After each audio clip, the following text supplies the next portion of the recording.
अब मैं आगे का विषय जो मैं लेने जा रहा हूं वो बिल्कुल अलग है। डॉक्टर बहुत कहते हैं कि अंडा खाना बहुत आवश्यक है और उनका हिसाब किताब वो जो है ना वो प्रोटीन वाला है, प्रोटीन इसमें ज्यादा है, विटामिन ए ज्यादा है। ठीक है, आपको मैं एक मजे की बात बताता हूं। ये डॉक्टर जो पढ़ाई करते हैं वो पढ़ाई का नाम है MBBS, है ना, और MD या MS। ये पूरी पढ़ाई आपको मालूम है परदेश से आई है, मालूम है ना। MBBS MD MS की पढ़ाई परदेश से आई है, परदेश में भी यूरोप से आई है।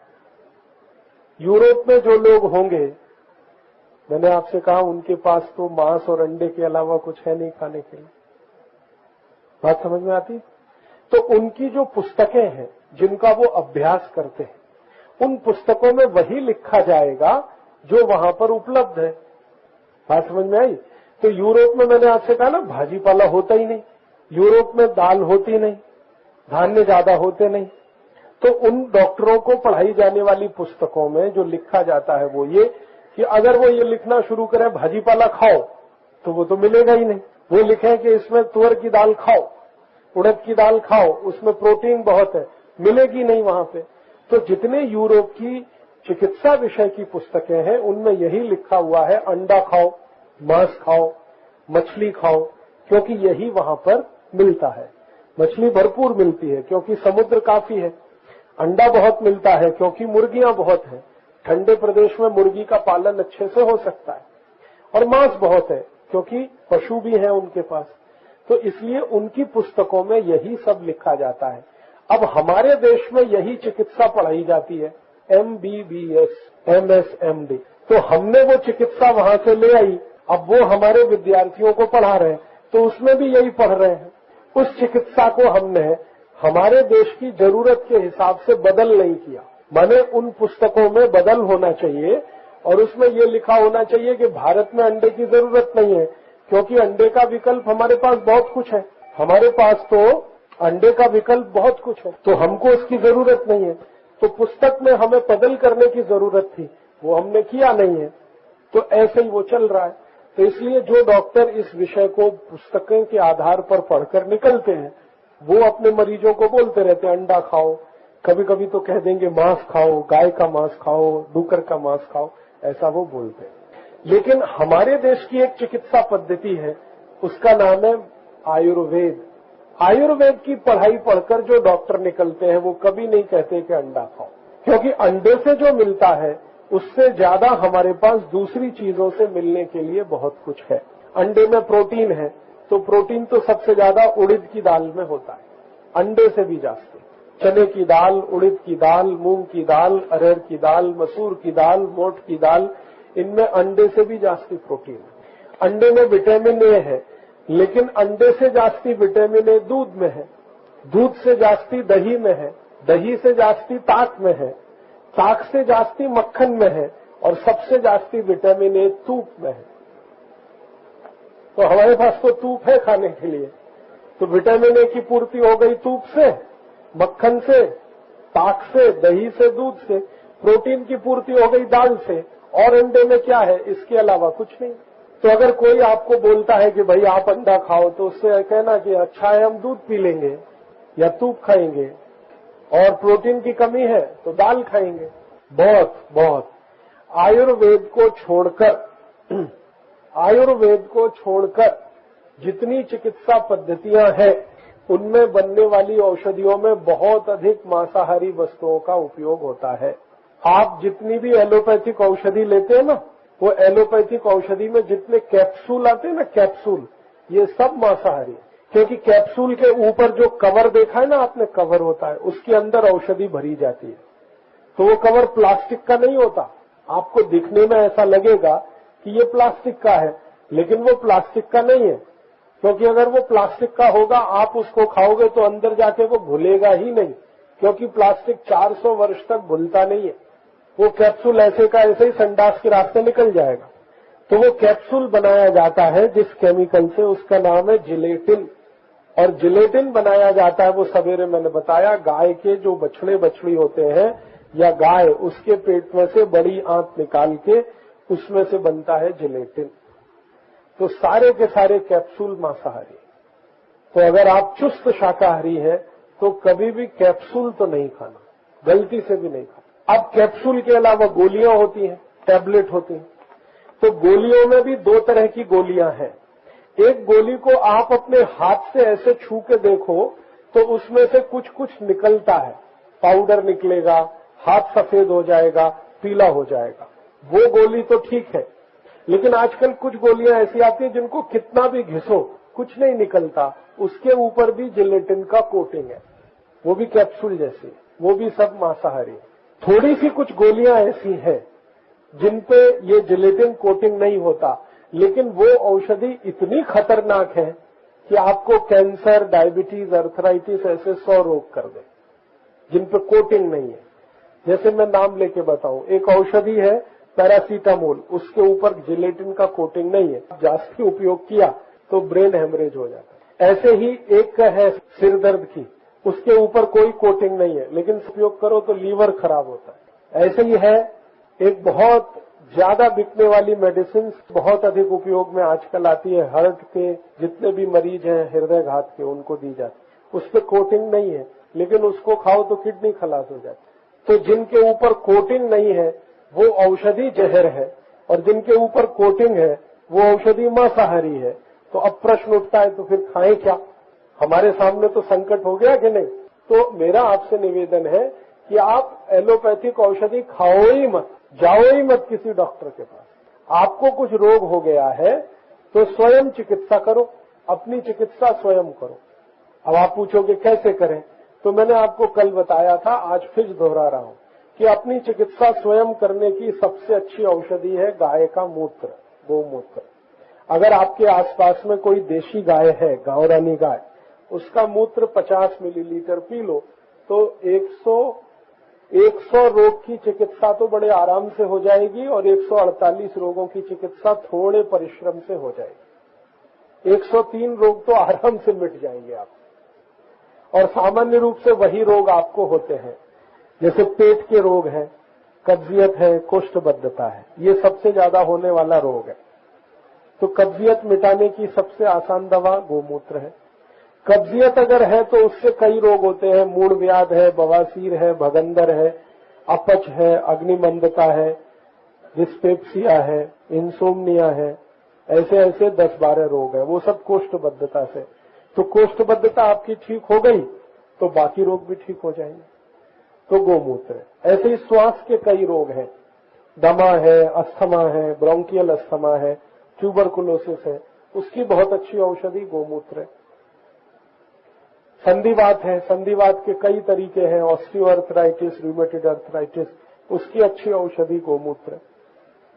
तो आप तो गोमूत्र पर भरोसा करो, गोमूत्र पी लो, आपके सभी रोग दूर हो जाएंगे। नहीं होते हैं तो उसके साथ 2-3 औषधि और उपयोग कर लो। हमारे स्वयं पाक घर में जो औषधियां हैं, जैसे मेथी दाना है, जीरा है, हळद है, तुलसी है, आल है, पान है, शहद है, हमारे घर में 148 औषधि हैं स्वयं पाक घर, उनका उपयोग कर लो। तो मैं आपको गारंटी देता हूं कि किसी डॉक्टर के पास जाने की जरूरत नहीं पड़ेगी, एलोपैथी डॉक्टर के पास तो बिल्कुल नहीं जाना पड़ेगा। और मैंने आपको सूत्र बताए थे 4-5, उनको अगर जीवन में उपयोग करो तो रोग होगा ही नहीं। औषधि तो तब लेनी है जब रोग आएगा, रोग आएगा ही नहीं, ऐसा कुछ करो तो औषधि की जरूरत नहीं पड़े। तो वो 4 सूत्र थे, आपको याद है? याद है जो बताए थे? पहला सूत्र ये, औषधि लेनी न पड़े, रोग आएगा नहीं, उसका पहला सूत्र भोजन के बाद पानी नहीं पीना, 1 तास बाद पानी पीना। दूसरा सूत्र, भोजन के बाद कुछ पीना हो तो ताक पीना, दोपहर को, रात्रि को पीना दूध। तीसरा, जब भी पानी पीना हो तो घूंट भर भर के पानी पीना, एक साथ गटगट पानी नहीं पीना। चौथा सूत्र, पानी कभी ठंडा नहीं पीना, फ्रिज में निकाला हुआ, बर्फ डाला हुआ पानी कभी नहीं पीना।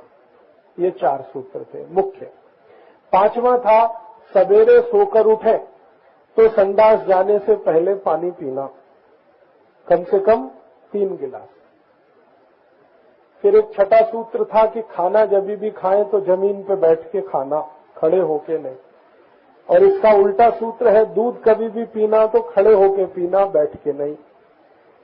फिर एक सूत्र है, पानी कभी भी पीना तो बैठ के ही पीना।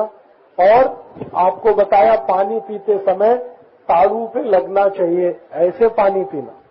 तो ताड़ू पे नहीं लगता तो क्या करना, मुंह में भरना, उसको घुमाना तो लगेगा ताड़ू पे। और नहीं तो ऐसे झुककर पानी पिएंगे तो बराबर ताड़ू पे लग के अंदर जाता है। फिर एक सूत्र बताया, दोपहर का भोजन करें तो 20 मिनट विश्राम करना, बाईं करवट लेटकर, लेफ्ट साइड में लेटकर। रात्रि को भोजन किया तो 1000 कदम पैदल चलना, फिर उसके बाद विश्राम करना।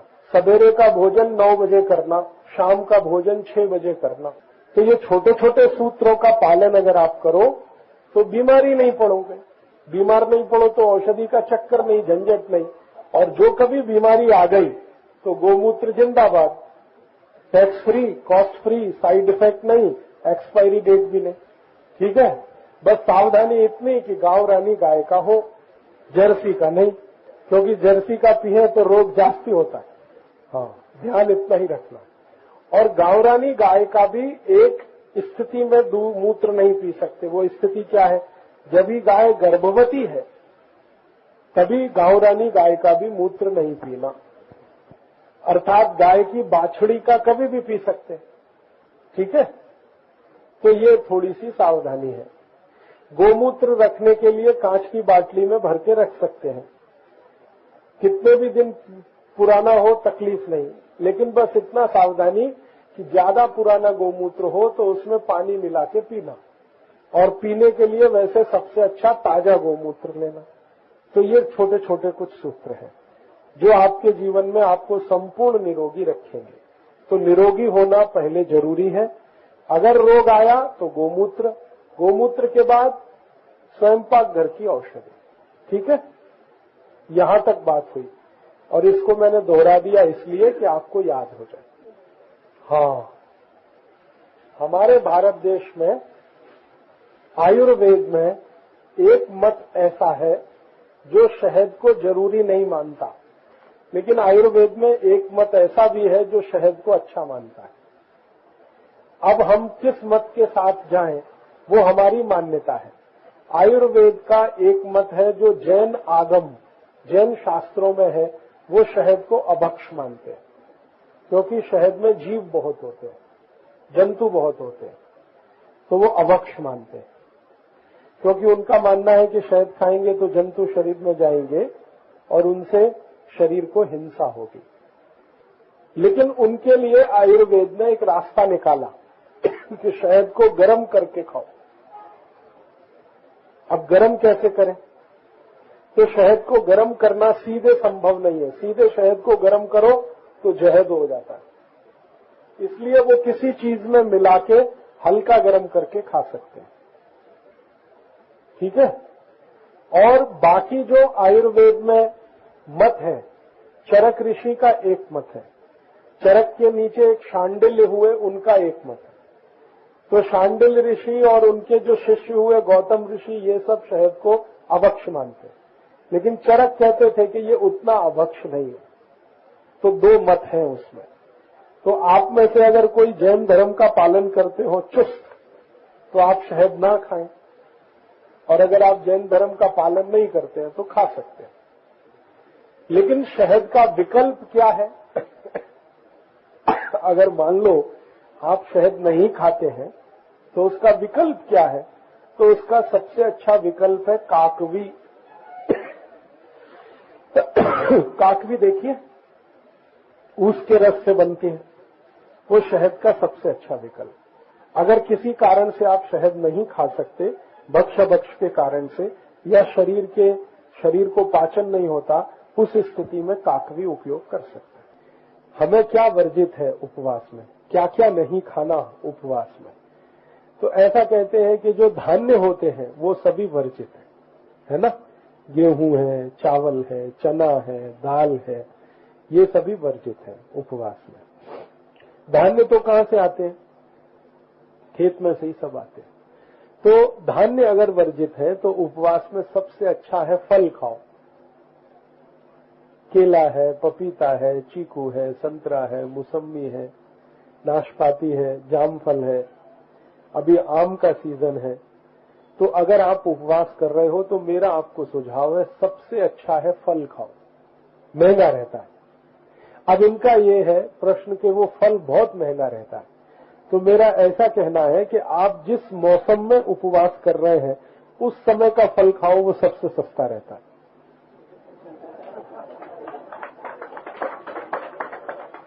जो सीजन में फल आता है ना वो सबसे सस्ता होता है। अभी थोड़े दिन के बाद द्राक्ष का सीजन आएगा तो द्राक्ष सबसे सस्ता होगा। माने जो सीजन में जो फल जास्ती होता है, अभी जैसे आम का सीजन है तो आम सस्ता है, थोड़े दिन में केले का आएगा तो केला सस्ता होगा, पपैया का आएगा तो पपैया सस्ता हो जाएगा। और दूसरा एक बात बताता हूं कि चलो ठीक है फल थोड़ा महंगा है लेकिन भाजी पाला तो उससे सस्ता है। भाजी पाला नहीं खाते? भाजी पाला तो धान्य नहीं है, जैसे फल है वैसे भाजी पाला है। अगर एक फल है, आम है, तो दूधी भी है। दूधी और आम में कोई फर्क थोड़ी है, दूधी भी फल है, आम भी फल है।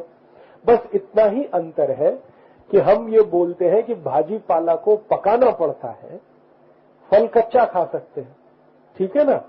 तो उपवास की मैं माहिती दे रहा हूं। आयुर्वेद में ये कहा गया है कि जब भी हम उपवास करते हैं उस दिन पका हुआ नहीं खाएं।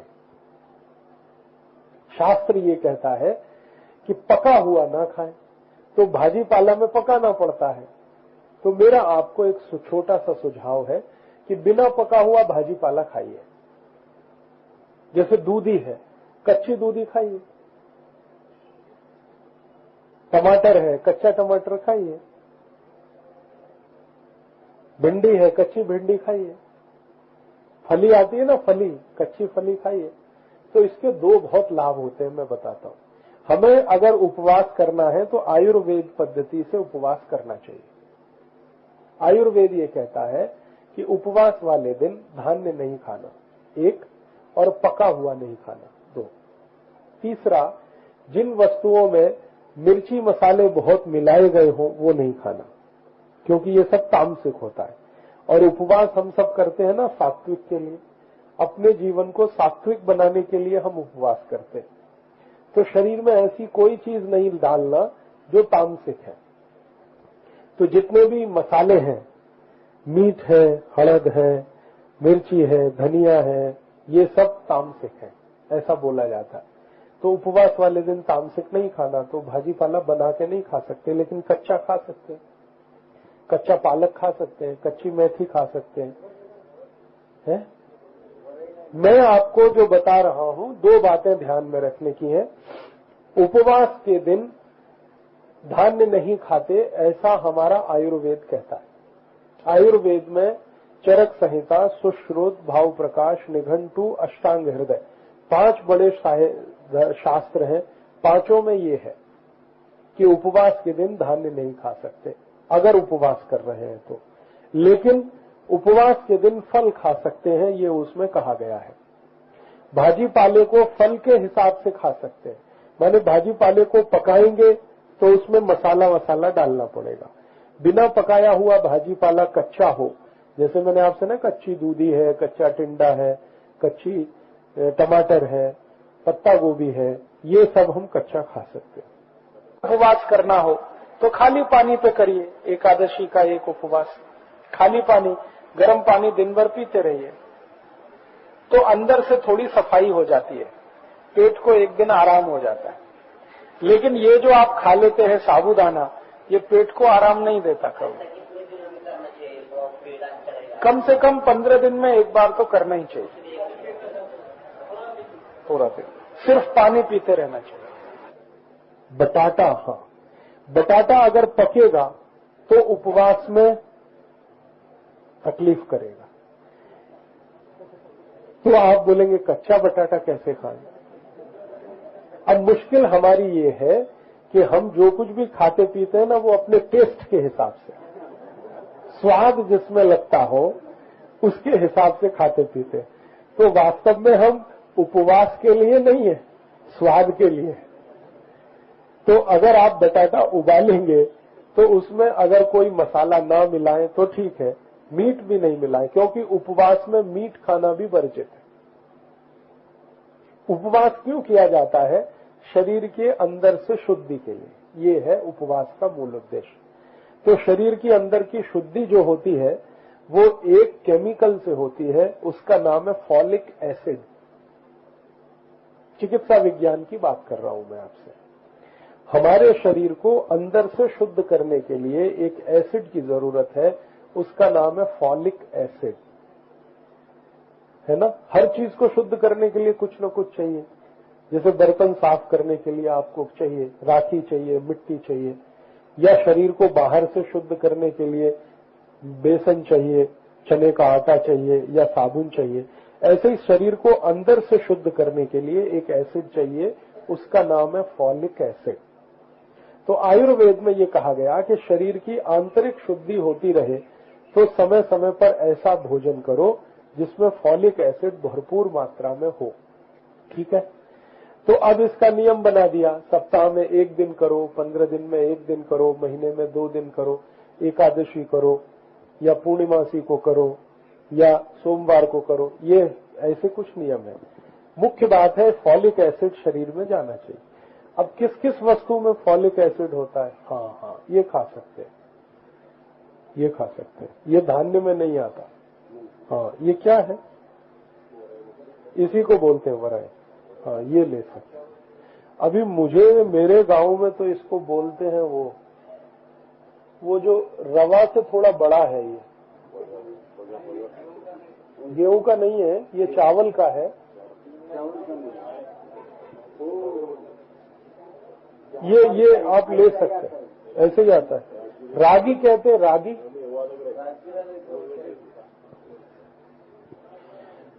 तो जो मूल बात है वो ये कि फॉलिक एसिड ज्यादा जाना चाहिए शरीर में, और सबसे ज्यादा फॉलिक एसिड होता है वो फलों में होता है। फल, पपैया है, केला है, चीकू है, टमाटर है, फिर आपका ये आम अभी आजकल आ रहा है, द्राक्ष है, गाजर है, मूली है, ये सभी में भरपूर मात्रा में फॉलिक एसिड है।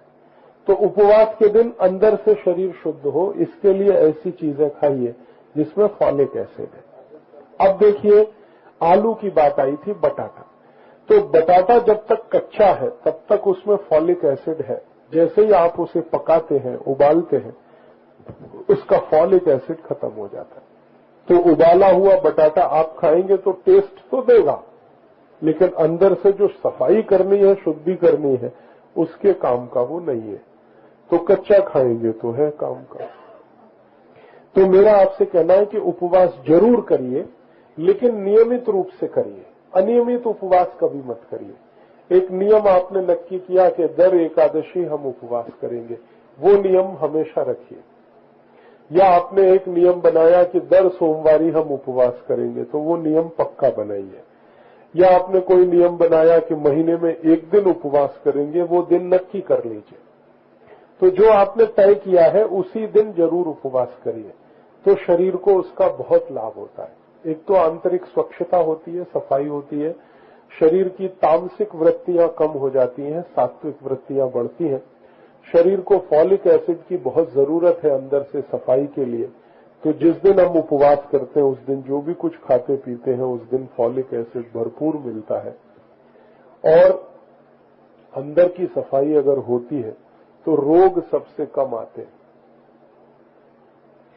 विज्ञान ने ये अभी मान लिया है, आधुनिक विज्ञान ने ये मान लिया है कि जो लोग उपवास करते हैं और जो कभी भी उपवास नहीं करते, दोनों में ज्यादा स्वस्थ वो रहते हैं जो उपवास करते हैं। उनके शरीर में रोग प्रतिरोधक शक्ति सबसे जास्ती होती है जो उपवास करते हैं, और जो कभी भी उपवास नहीं करते हैं वो सबसे ज्यादा बीमार पड़ते हैं। गंभीर से गंभीर रोग ज्यादा उन्हीं लोगों को आते हैं। तो आप उपवास करिए, लेकिन ऐसी कोई चीज मत खाइए जो मांसाहारी हो और शरीर को फॉलिक एसिड नहीं देती हो। तो मैंने आपसे कहा कि ये साबूदाना तो बंद करिए, उपवास में चाय भी पीना बंद करिए। और मेरा कहना है कि अगर आप शाकाहारी हैं तो हमेशा के लिए चाय पीना बंद करिए, क्योंकि रक्त से बनी हुई जानवरों के खून को मिलाई हुई चाय अगर आप पिए तो अच्छा नहीं। और चाय वैसे भी शरीर के लिए उपयोगी नहीं है, क्योंकि चाय जो है ना औषधि है, पेय नहीं है। पेय और औषधि में अंतर समझते हैं? औषधि जो होती है उस समय लेनी चाहिए जब कोई रोग है, और पेय वो है जो कभी भी आप ले सकते हैं। जैसे पानी जो है ना पेय है, लेकिन चाय पेय नहीं है, चाय औषधि है। औषधि कब ले सकते हैं? जब रोग हो। तो क्या रोग हो तो चाय पीना चाहिए? अगर किसी को लो ब्लड प्रेशर की रोग हो गई, रक्त का दबाव कम हो जाए, खून का दबाव कम हो जाए, ऐसे लोगों को भरपूर चाय पीनी चाहिए, तो रक्त दबाव वो बराबर बना के रखती है। लेकिन अगर जिनको कम रक्त दबाव की तकलीफ नहीं है, रोग नहीं है, जिनका रक्त दबाव सामान्य है या सामान्य से अधिक है, उनको तो चाय कॉफी कभी भी नहीं पीनी चाहिए। ठीक है? तो आज से आप अपने जीवन में 2 परिवर्तन तो करेंगे। एक तो उपवास में ये नहीं खाएंगे, और दूसरा चाय नहीं पिएंगे, कॉफी नहीं पिएंगे। जब भी मिलेगा तो दूध पिएंगे, दूध नहीं मिले तो ताक दही, वो भी नहीं मिले तो नींबू की शिकंजी, कुछ नहीं मिले तो सादा पानी पिएंगे। वो आपके लिए अच्छा है, शरीर को, देह को भी अच्छा है, देश को भी अच्छा है। ठीक है? हाँ, अभी मैं कुछ और 2-3 माहिती आपको बताता हूँ। 2-3 बातें ऐसी बताता हूँ जो आपके जीवन में हमेशा काम आएगी। क्योंकि आपने उपवास की बात कही ना, उसी से जुड़ी हुई कुछ माहिती देता हूँ कि हम ये सब करते हैं शरीर शुद्धि के लिए। शरीर शुद्ध हो, मन शुद्ध हो, विचार शुद्ध हो, तो अगर शरीर मन विचार सब शुद्ध है तो अच्छे काम हम कर सकते हैं। तो शरीर मन विचार सब शुद्ध हो तो इसके लिए सबसे पहली शर्त है कि हमारा शरीर निरोगी रहे, रोग मुक्त रहे। जिसके शरीर में रोग नहीं है उसी का मन बुद्धि विचार पवित्र हो सकता है। अगर कोई रोग आपको है तो आपका न मन न बुद्धि न विचार कुछ भी पवित्र नहीं होगा। तो आयुर्वेद में सबसे ज्यादा इस बात पर प्रकाश डाला गया है, जोर दिया गया है कि शरीर शुद्धि, मन शुद्धि, इन सब के लिए निरोगी होना सबसे आवश्यक है। तो आप भी अपने जीवन में निरोगी रहें, आपको कोई रोग न आए, उस दृष्टि से छोटी छोटी कुछ माहिती मैं आपको देता हूं। चाहे तो आप कागज पेन लेके नोट कर लीजिए, कॉपी हो तो उसमें लिख लीजिए, क्योंकि ये माहिती आपको कोई देने वाला नहीं है। क्यों नहीं देने वाला है? सबका इसके पीछे स्वार्थ है। डॉक्टर तो ये बताता नहीं है, क्योंकि वो ये सोचता है सब निरोगी हो गए तो मेरे धंधे का क्या। हाँ, डॉक्टर है, वैद्य है, चिकित्सक है, वो उसको सब ये माहिती है जो मैं आपको दे रहा हूं, वो बताएगा नहीं कभी। मैं इसलिए बताता हूं कि मैं चाहता हूं कि डॉक्टरों का धंधा बंद होना चाहिए। मेरा ये उद्देश्य है। जितनी जल्दी डॉक्टर इस देश में खत्म हो उतना ये देश अच्छा। डॉक्टर खत्म हो, हॉस्पिटल बंद हो, मैं चाहता हूं कि एक भी हॉस्पिटल चलना ही नहीं चाहिए, कोई दर्दी जाना ही नहीं चाहिए वहां पर। ये कभी हो सकता है जब भी सब स्वस्थ रहे। तो स्वस्थ रहना बहुत आसान है। आयुर्वेद में सबसे ज्यादा स्वस्थ रहना आसान है, सबसे ज्यादा। बस उसके लिए छोटे छोटे कुछ नियम का पालन करना है। वो नियम आप आज से अपने जीवन में पालन करें तो आप एकदम स्वस्थ रहेंगे। सबसे पहला नियम जो पालन करना है सभी को अपने जीवन में स्वस्थ रहने के लिए, वो नियम है कि कभी भी भोजन करने के बाद पानी नहीं पीना। भोजन करने के बाद तुरंत पानी नहीं पीना। क्यों नहीं पीना? वो समझना चाहिए। जब हम भोजन करते हैं ना, तो भोजन पोट में जिस स्थान पर एकत्रित होता है उस स्थान को जठर कहते हैं। जठर संस्कृत में, मराठी में भी जठर कहते हैं, हिंदी में भी जठर कहते हैं। ये जो जठर नाम का स्थान है वो यहां पर है, हमारे पोट के बाएं हिस्से में, थोड़ा हृदय से नीचे। भोजन सब यहां एकत्रित होता है। आमाशय भी कहते हैं उसको। इस स्थान में अग्नि प्रदीप्त होती है, अग्नि, और वो अग्नि भोजन को पचाती है। जैसे हम चूल्हे में लकड़ी जलाएं, फिर उसके ऊपर कुछ चावल पकने को रखें, तो जब तक अग्नि जलेगी तो चावल पकेगा। ठीक है, अग्नि शांत हो जाए तो चावल नहीं पके। ऐसे ही हमारे पोट में होता है। पोट में जठर नाम के स्थान में अग्नि प्रदीप्त होती है, और ये ऑटोमेटिक है। ऑटोमेटिक कैसे? जैसे ही भोजन करना प्रारंभ किया वो अग्नि प्रदीप्त हो जाती है अपने आप, दिया सलाई नहीं दिखानी पड़ती उसको, वो अपने आप होती है।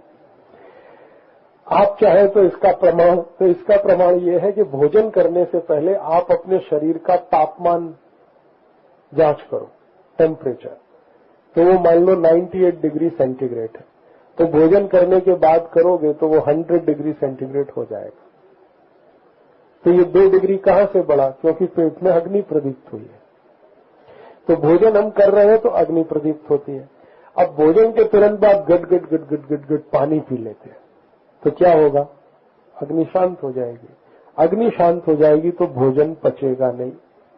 मैंने बताया ना, चूल्हे पर अगर लकड़ी जला रहे हैं तो चावल पक रहा है, लकड़ी पे पानी डाल दो, अग्नि शांत हो गई, चावल पकेगा नहीं। वैसे ही पोट में होता है, भोजन पचेगा नहीं।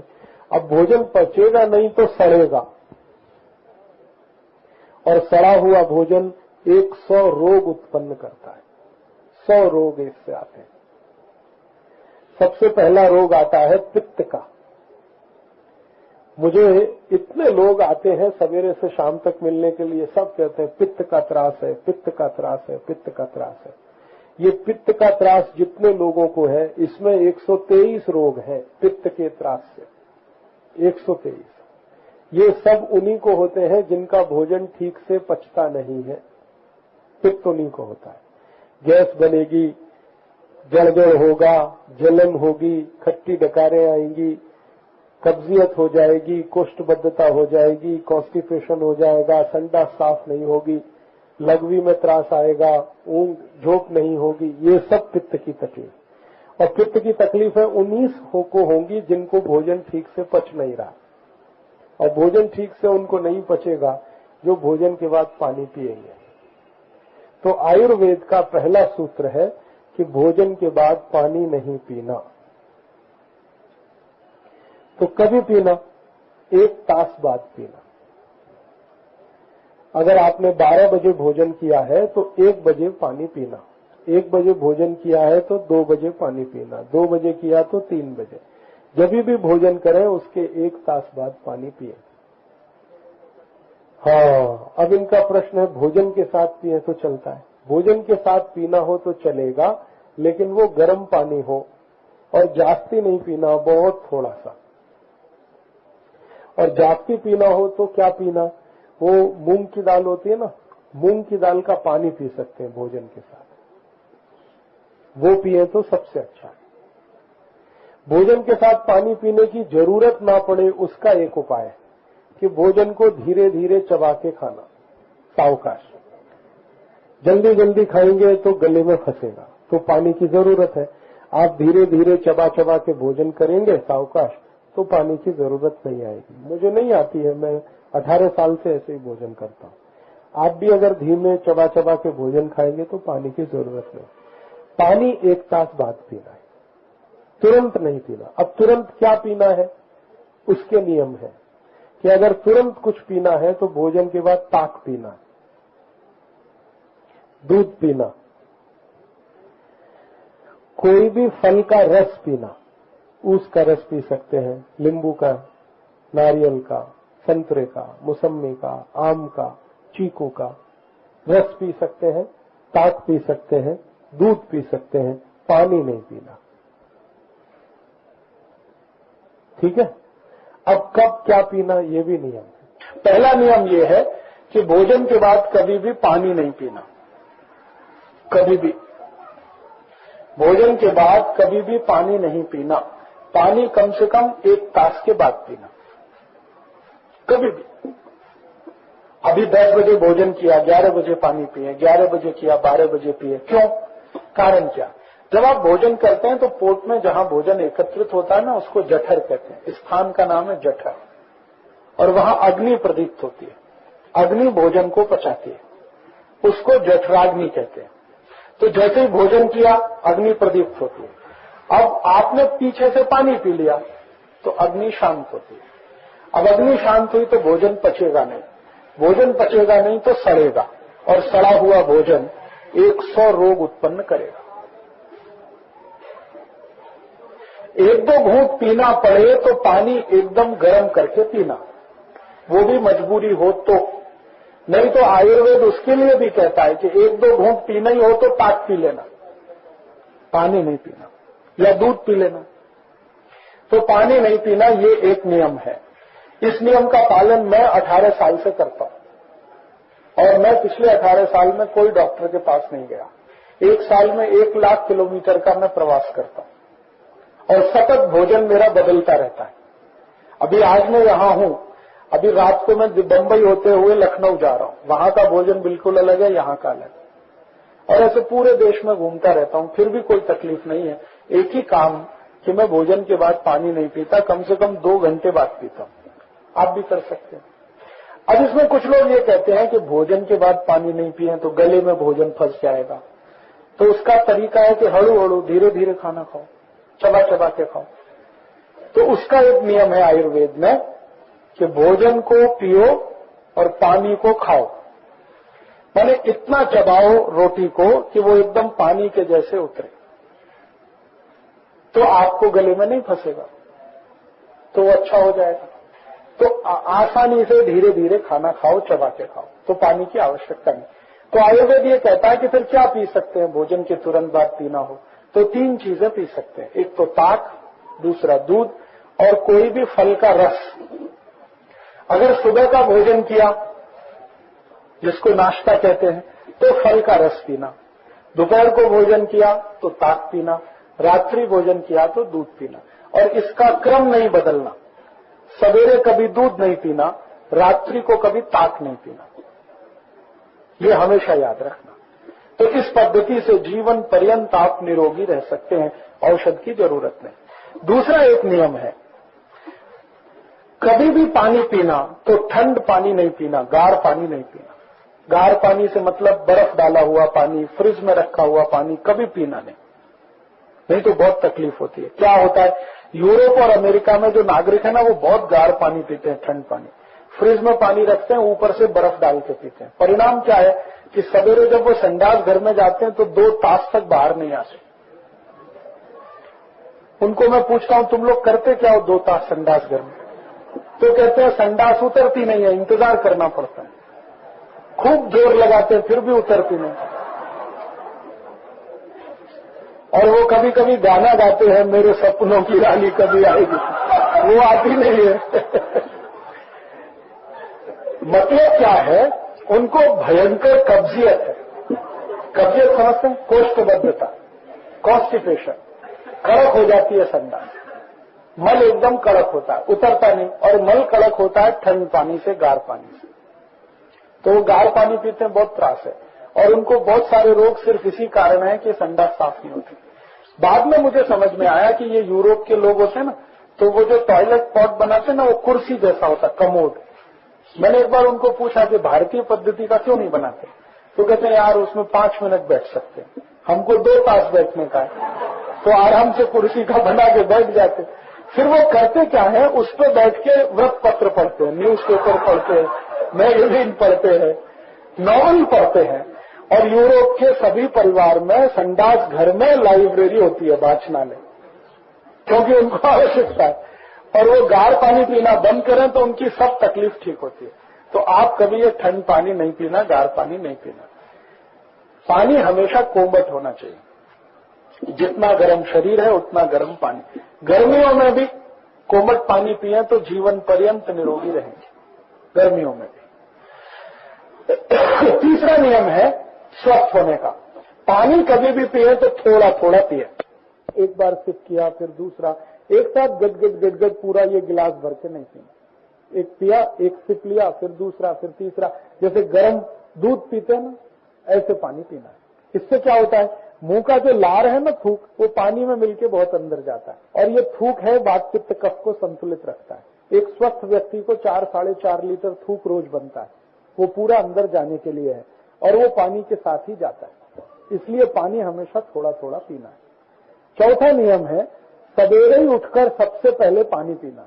सबसे पहले उठते ही मुंह नहीं धोना, बिना मुंह धोए पहले पानी पीना। हाँ, हल्का कोमट गर्म, ठंडा नहीं, गार नहीं। तो उठते ही पानी पिएंगे तो अंतड़ियां साफ हो जाती है, और जिनकी अंतड़ियां साफ हो जाती है उनको कोई रोग नहीं आता। 1 गिलास कम से कम, अधिक से अधिक 3 गिलास, कम से कम 1, अधिक से अधिक 3। चौथा एक नियम है, 3, ये 4 नियम तो बहुत आवश्यक है। भोजन के बाद पानी नहीं पीना, 1 तास बाद पीना। दूसरा नियम, पानी कभी भी पीना तो गार पानी नहीं, ठंड पानी नहीं, कोमट पानी। तीसरा नियम, पानी हमेशा हड़ू-हड़ू, थोड़ा थोड़ा लेकिन पर्याप्त मात्रा में, दिवस में 4-5 लीटर। चौथा, सवेरे ही सवेरे उठकर मुंह धोने से पहले पानी पीना। रात्रि को मुंह धो के सोना, सवेरे उठते ही पानी पीना, फिर संडास जाना। अब एक 5वां नियम, बहुत सुंदर सूत्र है अष्टांग हृदय में, कि जो भोजन को सूर्य का प्रकाश और पवन का स्पर्श नहीं हुआ वो कभी नहीं खाना। जो भोजन को सूर्य का प्रकाश और पवन का स्पर्श नहीं हुआ वो कभी भी नहीं खाना, नहीं तो वो विष की तरह काम करे। अब कौन सा ऐसा भोजन है उसको सूर्य का प्रकाश और पवन का स्पर्श नहीं हुआ? तो ये वही भोजन है जो रेफ्रिजरेटर में रखा गया। फ्रिज में आपने कुछ रख दिया, अब उसमें सूर्य का प्रकाश तो नहीं जाएगा, पवन भी नहीं जाता। तो जिस भोजन को सूर्य प्रकाश और पवन स्पर्श ना करे वो विष के समान है। माने फ्रिज में रखा हुआ कुछ नहीं खाना, अर्थात फ्रिज कभी नहीं लाना। ले आया है तो बेच देना, वो अच्छा नहीं है, क्योंकि उससे बहुत सारे रोग आते हैं। ये जितने संधिवात के लोग हैं ना, जास्ती से जास्ती वो हैं जो फ्रिज का रखा हुआ खाते हैं। जितने बवासीर, मूलव्याध, भगंदर वाले हैं सब फ्रिज का रखा हुआ खा रहे हैं, यही रोग सबसे ज्यादा आते हैं। तो फ्रिज का रखा नहीं खाना। और एक नियम है कि पानी कभी खड़े होकर नहीं पीना, हमेशा बैठ के पीना। और दूध कभी बैठ के नहीं पीना, खड़े होकर पीना। अद्भुत नियम है ये, दूध बैठ के नहीं पीना और पानी खड़े होकर नहीं पीना। कारण भी सोचो क्यों नहीं पीना। आप जरा इसको ऐसे समझने की कोशिश करो, हम जब बैठ के पानी पीते हैं तो शरीर में थोड़ी विश्रांति ज्यादा होती है, खड़े होकर पीछे तनाव ज्यादा होता है। अब विश्रांति और तनाव में होता क्या, जब बैठ के पानी पियो शरीर में विश्रांति है तो पानी धीरे धीरे पूरा गीला करता हुआ ऑस्टियोफेगस ट्यूब को नीचे भिगोते हुए अंदर जाता है। लेकिन खड़े होकर पियो तो सीधे चला जाए, तो पानी सीधे नहीं जाना चाहिए, बहुत तकलीफ करता है। इसलिए पानी बैठ के पीने का नियम है। और पानी का सबसे अच्छे पीने का तरीका है हाथ लगा के आगे झुककर फिर पानी पीना। तो ये जो ऊपर का तलवा है ना, ये पूरा गीला रहता है और ये स्लाइवा बनने में, थूक बनने में बहुत मदद करता है। तो आगे झुककर ऐसे पानी पीना सबसे वैज्ञानिक। दूध कभी भी बैठ के नहीं पीना, क्योंकि दूध को ये गीला करते हुए जाने से बिल्कुल लाभ नहीं है, वो सीधे जाना चाहिए। क्योंकि दूध को माहिती है बहुत जल्दी फटता है, थोड़ा भी एसिड मिला फट जाता है, मुंह में थोड़ा एसिड रहता है, जल्दी से अंदर जाना चाहिए, इसलिए खड़े होकर पी। और एक नियम है कि कभी भी भोजन खड़े होकर नहीं करना। वो बफे सिस्टम आया, वो बफेलो सिस्टम है, बफेलो समझते भैंस, तो वो नहीं करना। कभी भी भोजन करना पड़े तो थोड़ा प्लेट में लेके एक जगह बैठ के फिर भोजन करना। और भोजन करने का भी नियम है, कुर्सी मेज पे बैठ के भोजन नहीं करना, माने डाइनिंग टेबल, जमीन में बैठ के, जैसे अभी आप बैठे हैं, ये सुख आसन है, इसी स्थिति में भोजन करना। ज्यादा से ज्यादा भोजन रखने के लिए वो पार्टी रखना, उस पर भोजन रख के हम नीचे बैठे हैं, भोजन उस पर पार्टी पे वो। और ऐसे ही कुछ और भी नियम है। उसमें एक नियम है लघवी कभी भी खड़े होके नहीं करना, हमेशा बैठ, वो बहुत जरूरी है। फिर ऐसे एक और नियम है सोने के लिए, चलने के लिए, उठने के लिए, बैठने के लिए। उसमें एक नियम है कि कभी भी जब सोना हो, कभी भी सोना हो, तो सबसे पहले ये जो लेफ्ट साइड है, बायां करवट, इसको सोना सबसे पहले, लेटना। फिर थोड़ी देर के बाद थोड़ा राइट में लेटना, इस फिर सीधे होके सो, शुरू इधर से कर। फिर एक नियम है, दोपहर का भोजन किया तो 15-20 मिनट आराम करना, और रात्रि भोजन किया तो कम से कम 100 कदम चलना। रात्रि भोजन के बाद चलना, दोपहर को भोजन के बाद 15-20 मिनट आराम। फिर एक नियम ये है कि कभी भी दिशाओं का ध्यान रख के भोजन के लिए बैठना। जैसे पूर्व की दिशा बहुत अच्छी है, पूर्व की दिशा में मुंह करके अगर भोजन के लिए बैठते हैं वो बहुत अच्छा है। दूसरी बहुत अच्छी दिशा है उत्तर की, तीसरी है पूर्वोत्तर की, नॉर्थ ईस्ट जिसको कहते हैं। ये 3 दिशाएं सबसे अच्छी हैं। बहुत अगर मजबूरी हो तो पश्चिम की तरफ मुंह करके खाना, दक्षिण की तरफ कभी भी मुंह करके खाना नहीं खाना। ऐसे घर के नियम है, अध्ययन के लिए बैठे हैं, अभ्यास के लिए बैठे हैं तो पूर्व की दिशा में ही मुंह होना सबसे अच्छा है, दूसरा उत्तर की और तीसरा पूर्वोत्तर की। ऐसे ही सोने के नियम है। सबसे अच्छा सोना है पूर्व पश्चिम, सबसे अच्छा। पूर्व में सिर हो, पश्चिम में पैर हो, या पश्चिम में सिर हो, पूर्व में पैर हो, ये सबसे अच्छा। उत्तर दक्षिण अगर सोना हो तो ध्यान रखना पड़ता है, वो आप सभी जानते हैं। तो ऐसे ऐसे 2000 नियम हैं, मैंने कुछ बताए आपको। इनमें से 4 नियम जरूर पालन करिए जो शुरू में बताए। भोजन के बाद पानी ना पिए, 1 तास के बाद पिए, पानी हड़ू हड़ू घूट घूट पिए, एक साथ गट ना पिए, पानी कोमट पिए, गार नहीं पिए, सवेरे उठ के जरूर, ये 4 नियम तो जरूर पालन करो, आरोग्य रहेगा। और आगे जो बताया है नियम वो भी पालन करो तो और अच्छा रहेगा। तो आप आरोग्यशाली रहें, तो औषधि की आवश्यकता ना पड़े, ऐसा जीवन हो। और मैं मानता हूं कि कार्यकर्ता को निरोगी होना ही अच्छा है, तभी वो सुखी होगा।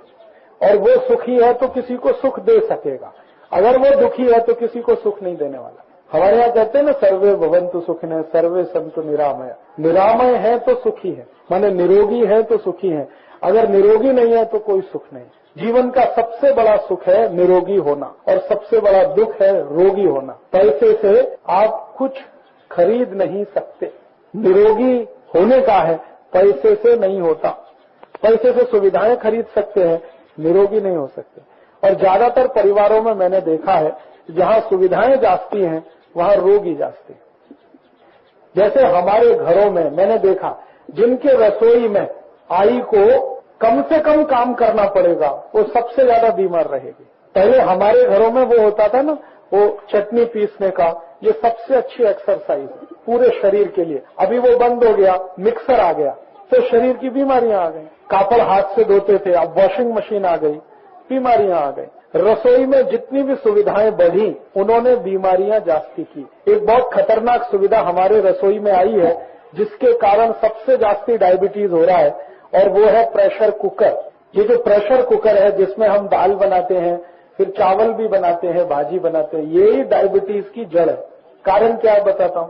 प्रेशर कुकर में क्या होता है कि कोई भी वस्तु को उबलने के लिए, जिसको बॉइलिंग पॉइंट कहते हैं, एक नियमित तापक्रम है, हर वस्तु का निश्चित है। प्रेशर कुकर उसी को कम कर देता है। जैसे तुअर की दाल है, उसका तापक्रम है 60 से 70 डिग्री सेंटीग्रेड, लेकिन प्रेशर कुकर में यही तापक्रम 100 डिग्री से भी ऊपर चला जाता और 2 ही मिनट में चला जाता। तो जो तुअर की दाल बननी चाहिए 10-15 मिनट में, हड़ू हड़ू वो 2 मिनट में बन गई। अब उसमें क्या होता है कि उसकी पौष्टिकता नष्ट हो जाती है। मैंने आप देखा ना, जास्ती गर्मी में ऊर्जा ज्यादा खर्च होती है, तो वहां कुकर गर्मी बहुत जास्ती देता है, बहुत जल्दी देता है, तो वहां भी ऊर्जा खर्च होती है, तो उसकी पौष्टिकता कम। तो तुअर की दाल खाने से जो गुण हमें आना चाहिए वो नहीं आता। और चावल कुकर में बनाए तो महासत्यानाश, बहुत खतरनाक। कुकर का चावल बना के कभी खाना नहीं। आयुर्वेद कहता है कि उससे अच्छा विष खाना, जहर खा लेना, वो ज्यादा अच्छा है। चावल कुकर में बनाया हुआ कभी नहीं खाना, बिना कुकर का बनाया हुआ चावल खाना। मैंने बाटली में कोई जो भगोना है, जैसे भी बनाते हैं, बिना कुकर के चावल बनाओ, बहुत अच्छा है। बिना कुकर के दाल भी बनाओ तो अच्छा। और कुकर में एक तकलीफ और है, सभी कुकर एल्यूमिनियम के हैं, स्टील का कुकर बन नहीं सकता। और एल्यूमिनियम सबसे खराब मेटल है, क्योंकि शरीर में एल्यूमिनियम की मात्रा बढ़े तो डायबिटीज आती है, शरीर में एल्यूमिनियम की मात्रा बढ़े तो अस्थमा होता है, शरीर में एल्यूमिनियम की मात्रा बढ़े तो टीबी होती है, ट्यूबरकुलोसिस होता है। और ये एल्यूमिनियम इतना खराब है, अंग्रेजों ने इसको चालू किया था भारत के क्रांतिवीरों को भोजन देने के लिए जेल में। और जेल में जो क्रांतिवीर भर्ती होते थे, उनको अंग्रेज एल्यूमिनियम के बर्तन में खाना खिलाते थे ताकि जल्दी मरे। अब हमने वो एल्यूमिनियम घर में लाया प्रेशर कुकर के नाम पर, वो बहुत खराब है। इसलिए प्रेशर कुकर में कम से कम खाना बनाए तो अच्छा है।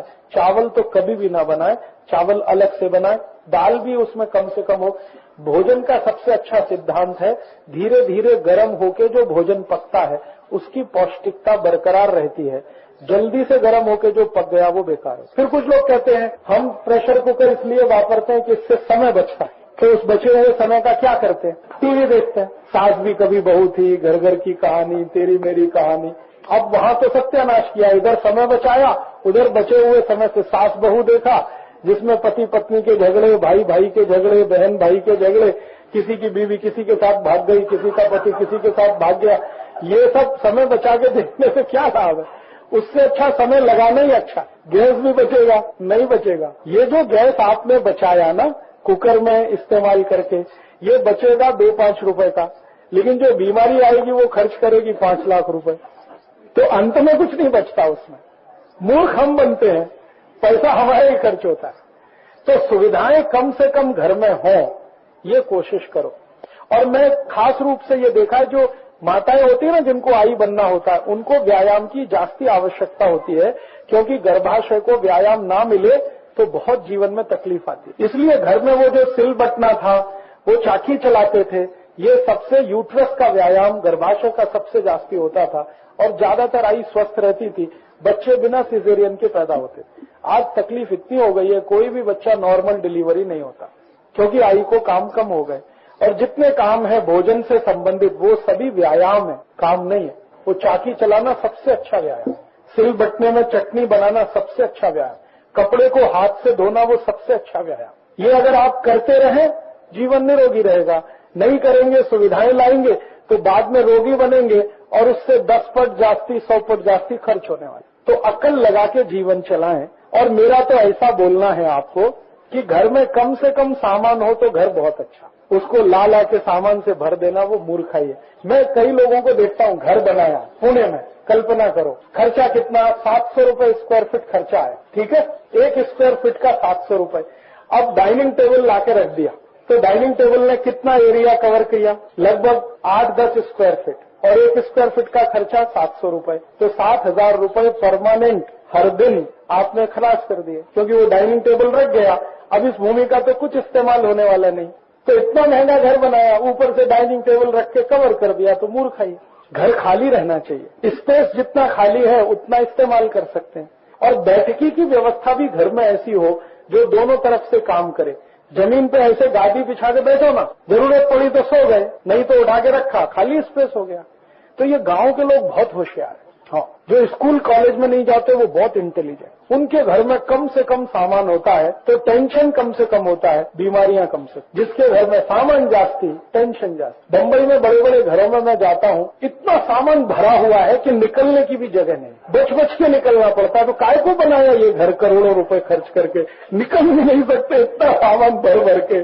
सोफा लाया, कुर्सी लाया, किस काम के लिए, फालतू में पागलों की तरह से। गांव वाले अच्छे हैं, उनका जो बिस्तरा है बिछाया तो सोने को भी हो गया, बैठने को भी हो गया, उठा के रख दो तो यहाँ कुछ काम भी हो गया। तो घर ऐसा रखना, कम से कम सामान हो तो चोरी जाने का डर नहीं, खर्चा भी जास्ती नहीं होगा। और सामान खरीदने समय ध्यान रखना कि वो शरीर के किसी व्यायाम को अगर कम करता है, ऐसा कोई सामान नहीं खरीदना। जैसे वॉशिंग मशीन बहुत खराब है, मिक्सर चटनी बनाने के लिए, चटनी सिलबट्टे पर ही बनाओ। और मैं तो सबको बोलता हूँ, वो जो चाकी आती है ना, उसमें आटा बना के वो खाओ। हमने हमारे आजादी बचाओ आंदोलन के कुछ कार्यकर्ताओं को जगह जगह स्वानंद भंडार शुरू कराए, तो जो आटा चाकी से बनाते हैं ना, वो सबसे जास्ती बिकता है। क्योंकि लोग कहते हैं इस आटे से रोटी खाओ, भाकरी खाओ तो एसिडिटी नहीं होती, इससे कभी कॉन्स्टिपेशन नहीं होता, पेट की तकलीफ नहीं होती, क्योंकि वो आटा धीरे धीरे पिसा हुआ है, टेम्परेचर नहीं बढ़ा। लेकिन जो इलेक्ट्रिक करंट वाला वो जो मशीन में बनता है ना, उसमें कितना टेम्परेचर आता है, और टेम्परेचर में उसकी पोषकता जाती है। तो ये पुरानी जो पद्धति थी वो बहुत सोच समझ के वैज्ञानिक तरीके से बनाई गई थी, तरक्की उसी में है। आज जो हम सुख सुविधाओं के नाम पे खरीद रहे हैं, ये कोई होशियारी नहीं है। तो ऐसी कुछ बातें ध्यान में रखो तो ठीक हो जाएगा। और आल में 3 चीजें और मिला सकते हैं। अगर सर्दी जास्ती है, खोखला जास्ती है, तो थोड़ा तुलस का रस मिलाओ, आल और तुलस का रस दोनों मिलाओ, फिर गुड़ मिला के लो। और उसमें एक चीज मिला सकते हैं, अजवाइन होती है, अजवाइन, अजवाइन छोटी छोटी होती है, हाँ, वो भी मिला सकते हैं। तो सर्दी, खांसी, जुकाम तीनों तो चला। कोई दूसरी बीमारी का नाम लो, अस्थमा, संधिवात। संधिवात और अस्थमा दोनों की सबसे अच्छी औषधि है। संधिवात की औषधि हमारे घर में है, स्वयं पाक घर में, मेथी दाना। मेथी होता है ना, मेथी की भाजी खाते, और उसके नीचे दाना होता है जड़ में, वो दाना औषधि है, भाजी नहीं, बीज। मेथी का बीज है ना, BRNB, वो औषधि है। क्या करना, उसको रात में पानी में डालना, रात भर पानी को रखना, 1 गिलास पानी में 1 चम्मच मेथी बीज डालना, रात्रि पर्यंत रखना, सवेरे उठ के पीना। तो कितना भी संधिवात है 3-3.5 महीने में खत्म, कितना भी पुराना संधिवात। और इतना ही करना तो अस्थमा भी खत्म। हाँ, मैंने कहा ना 1 पर 1 फ्री। तो संधिवात तो खत्म होगा, अस्थमा भी जाएगा। और ये मेथी दाना इतनी अच्छी औषधि है कि ये एक ही औषधि 23 रोग ठीक करती है। 23 रोग एक ही औषधि। एक रोग है संधिवात, दूसरा है मूल व्याध, तीसरा है बवासीर, चौथा है भगंदर, पांचवा है अस्थमा, फिर छठा है निमोनिया, सातवां है ये कंधे दुखना, आठवां पोट में कोई भी इंडाइजेशन, पित्त की तकलीफ। ऐसे 23 रोग ठीक करता मेथी दाना। और सबसे खराब रोग डायबिटीज, शक्कर, ये भी मेथी दाना ठीक करता। तरीका क्या है मैंने बता दिया। 1 चम्मच मेथी दाना रात्रि को 1 गिलास पानी में मिलाना, सवेरे पानी पीना खाली पेट, कुछ भी नाश्ता करने से पहले। मेथी चबा के खाओ तो और भी अच्छा, नहीं खा सके तो छोड़ दो, पानी पी लो। चबा के खाओ तो उससे नुकसान नहीं तो पानी पी लो, इतना कर सकते। तो ये सबसे अच्छी औषधि, 23 रोग आपको जीवन पर्यंत नहीं आएंगे। है ताप के लिए क्या करना, तुलस आल दोनों का रस एक साथ मिला के थोड़ा गुड़ डाल के गर्म करके लेना, तो कितना भी ताप हो, मलेरिया हो या दूसरे तरह का हो, वो जाएगा। इसमें तुलस जो है ना वो काली वाली, एक तुलस होती है जिसको श्याम तुलसी कहते हैं, एक राम है, श्याम वाली काली है, डार्क ग्रीन कलर जिसका है, वो तुलस इसमें काम आती है ताप में। गले की खांसी, मैंने बोला ना आल और हड़द दोनों, रस निकालो आल का, थोड़ा हड़द का रस निकालो, पी लो मिला के, गले की खराब से खराब खांसी ठीक हो जाए। और ये टॉन्सिलाइटिस जो बच्चों को होते हैं वो भी ठीक होते हैं। इसी हड़द ताजा होती है ना, ताजा हड़द, उसका रस निकाल के लो तो कितना भी ब्रोंकाइटिस है, टॉन्सिलाइटिस है, सब ठीक होता है। हाँ, एक बात तो ये अभी यहीं से शुरू होती है कि आप आरोग्य रखो संभाल के, माने स्वस्थ रहो, तब तो आप काम कर सकते हो। बीमार है तो काम ही नहीं होने वाला। तो आप स्वस्थ रहें, इसके लिए कुछ आवश्यक नियम का पालन करो। स्वस्थ रहने के लिए बहुत अच्छे अच्छे नियम है। एक नियम तो ये है कि ये जो स्वयंपाक घर में औषधि है, इनका भरपूर उपयोग करो, तो स्वस्थ रहने का सबसे सरल उपाय। और उसकी माहिती ले लो, बहुत माहिती है। अपने स्वयंपाक घर पे सबसे जास्ती रिसर्च करने की जरूरत है। अभी थोड़े दिन पहले मेरे पास अमेरिका से एक ईमेल आया, जॉन हॉपकिंस इंस्टीट्यूट है, बहुत बड़ा औषधि केंद्र है, सबसे ज्यादा रिसर्च वहीं होता है। उन्होंने मुझे ईमेल किया, डू यू नो, उन्होंने अंग्रेजी में पूछा कि क्या आप जानते हो कि दालचीनी से 48 रोग ठीक होते हैं। मैंने कहा तुमको कैसे माहिती है? तो कहते हमने भारतीय आयुर्वेद का अभ्यास शुरू किया है, अमेरिका में आयुर्वेद का अभ्यास शुरू हुआ, तो उनको माहिती हुआ कि दालचीनी से 48 रोग ठीक होते हैं। हमको माहिती नहीं है किसी को? 48 रोग ठीक होते हैं दालचीनी से। संधिवात ठीक होता है, खोखला ठीक होता है, मोटापा ठीक होता है, माने वजन कम होता है, दालचीनी से मूल व्याध ठीक होता है, बवासीर ठीक होता है, भगंदर ठीक होता है, संधिवात ठीक होता है। 48 रोग एक ही औषधि से ठीक होते हैं। लेने का कैसे है? आधा चम्मच दालचीनी का पाउडर गर्म पानी के साथ सुबह सुबह पीना, बस इतनी सी औषध है, 48 रोग ठीक होते हैं। तो दालचीनी को याद रखो और मेथी दाने को याद रखो, आल को, हळद को याद रखो। मीट एक बहुत अच्छी औषधि है जिससे हाई ब्लड प्रेशर बहुत अच्छे से ठीक होता है, लो ब्लड प्रेशर भी ठीक होता है। उच्च रक्त दबाव ये भी ठीक होता है मीट से, और निम्न रक्त दबाव भी ठीक होता है। अंतर क्या है? उच्च रक्त दबाव है तो मीट बदल देना, जो मीट खाते हो वो अभी बदलना। अभी क्या मीट है आपके घर में आयोडीन युक्त, तो वो पाउडर वाला, इसको हटाना, काला नमक लाना, तो उच्च रक्त दबाव ठीक हो जाएगा।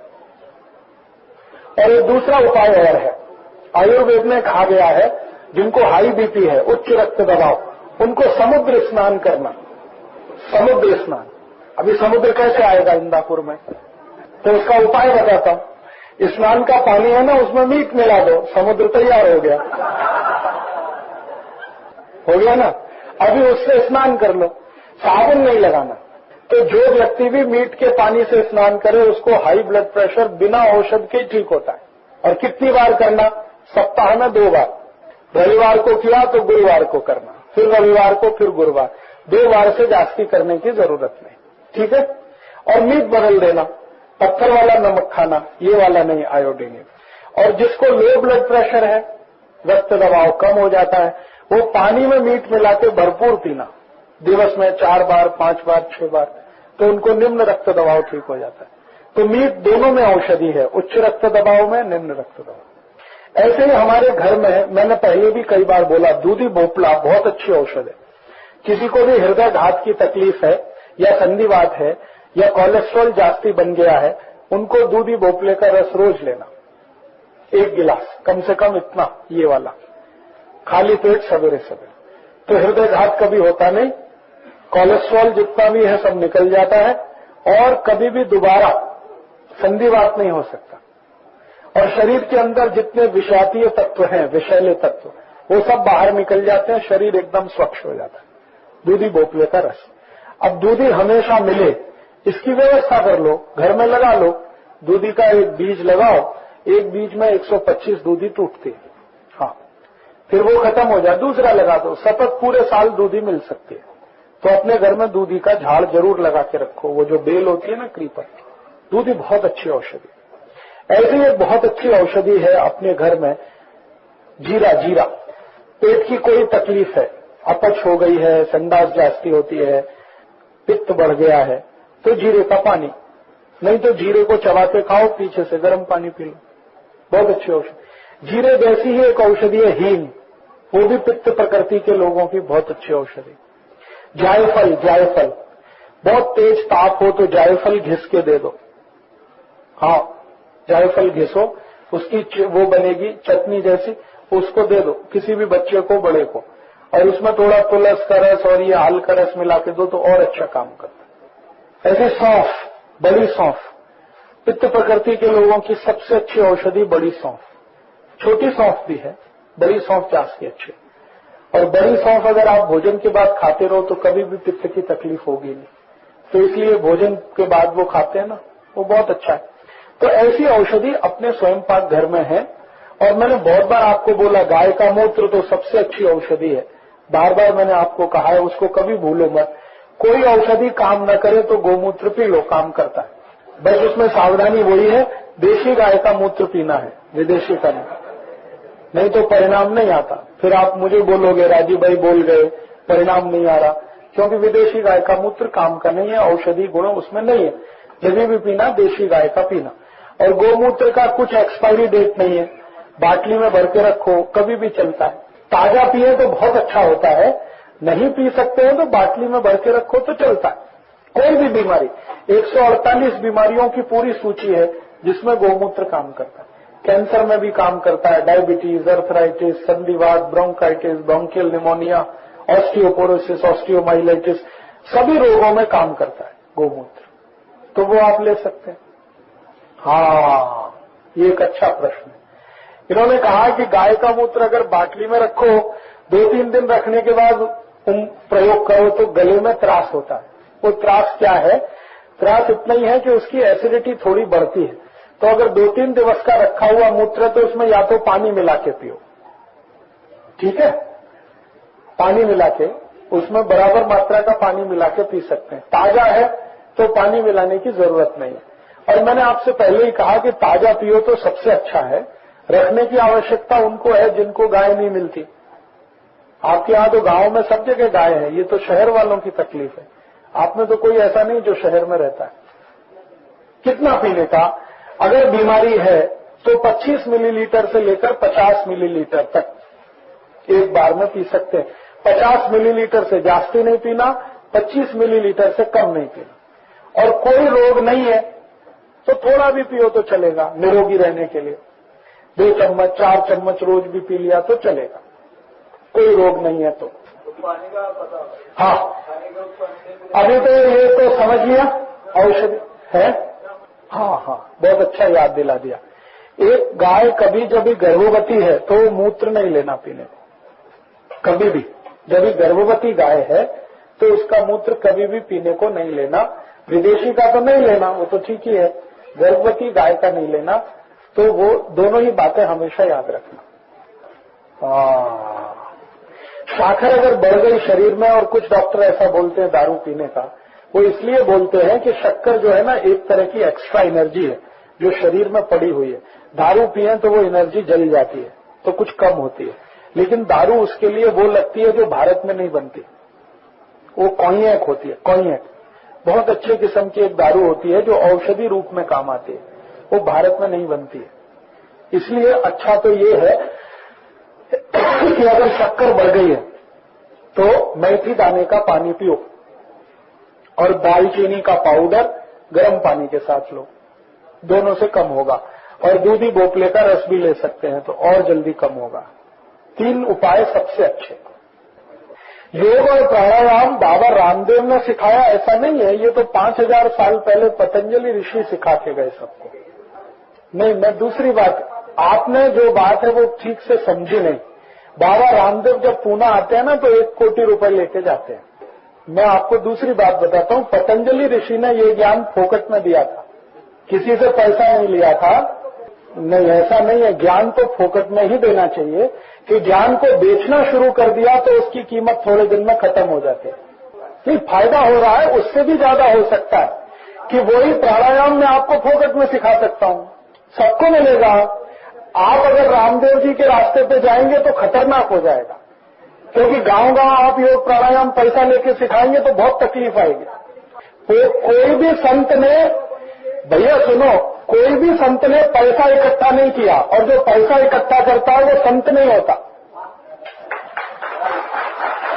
हमारे देश में संत की परिभाषा है कि जो 3 ऐषणाओं से मुक्त है, वित्तेषणा, पुत्रेषणा, लोकेषणा, 3 ऐषणाएं होती हैं। ऐषणाएं माने लालच।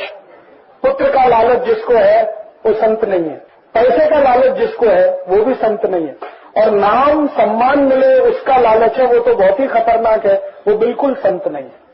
तो आज के जो संत हैं वो कोई भी हो, बाबा रामदेव मेरे दोस्त हैं, फिर भी मैं उनको ये कहता हूं कि आप संत तो बिल्कुल नहीं है, आप योग प्राणायाम का व्यापार करने वाले व्यापारी हैं।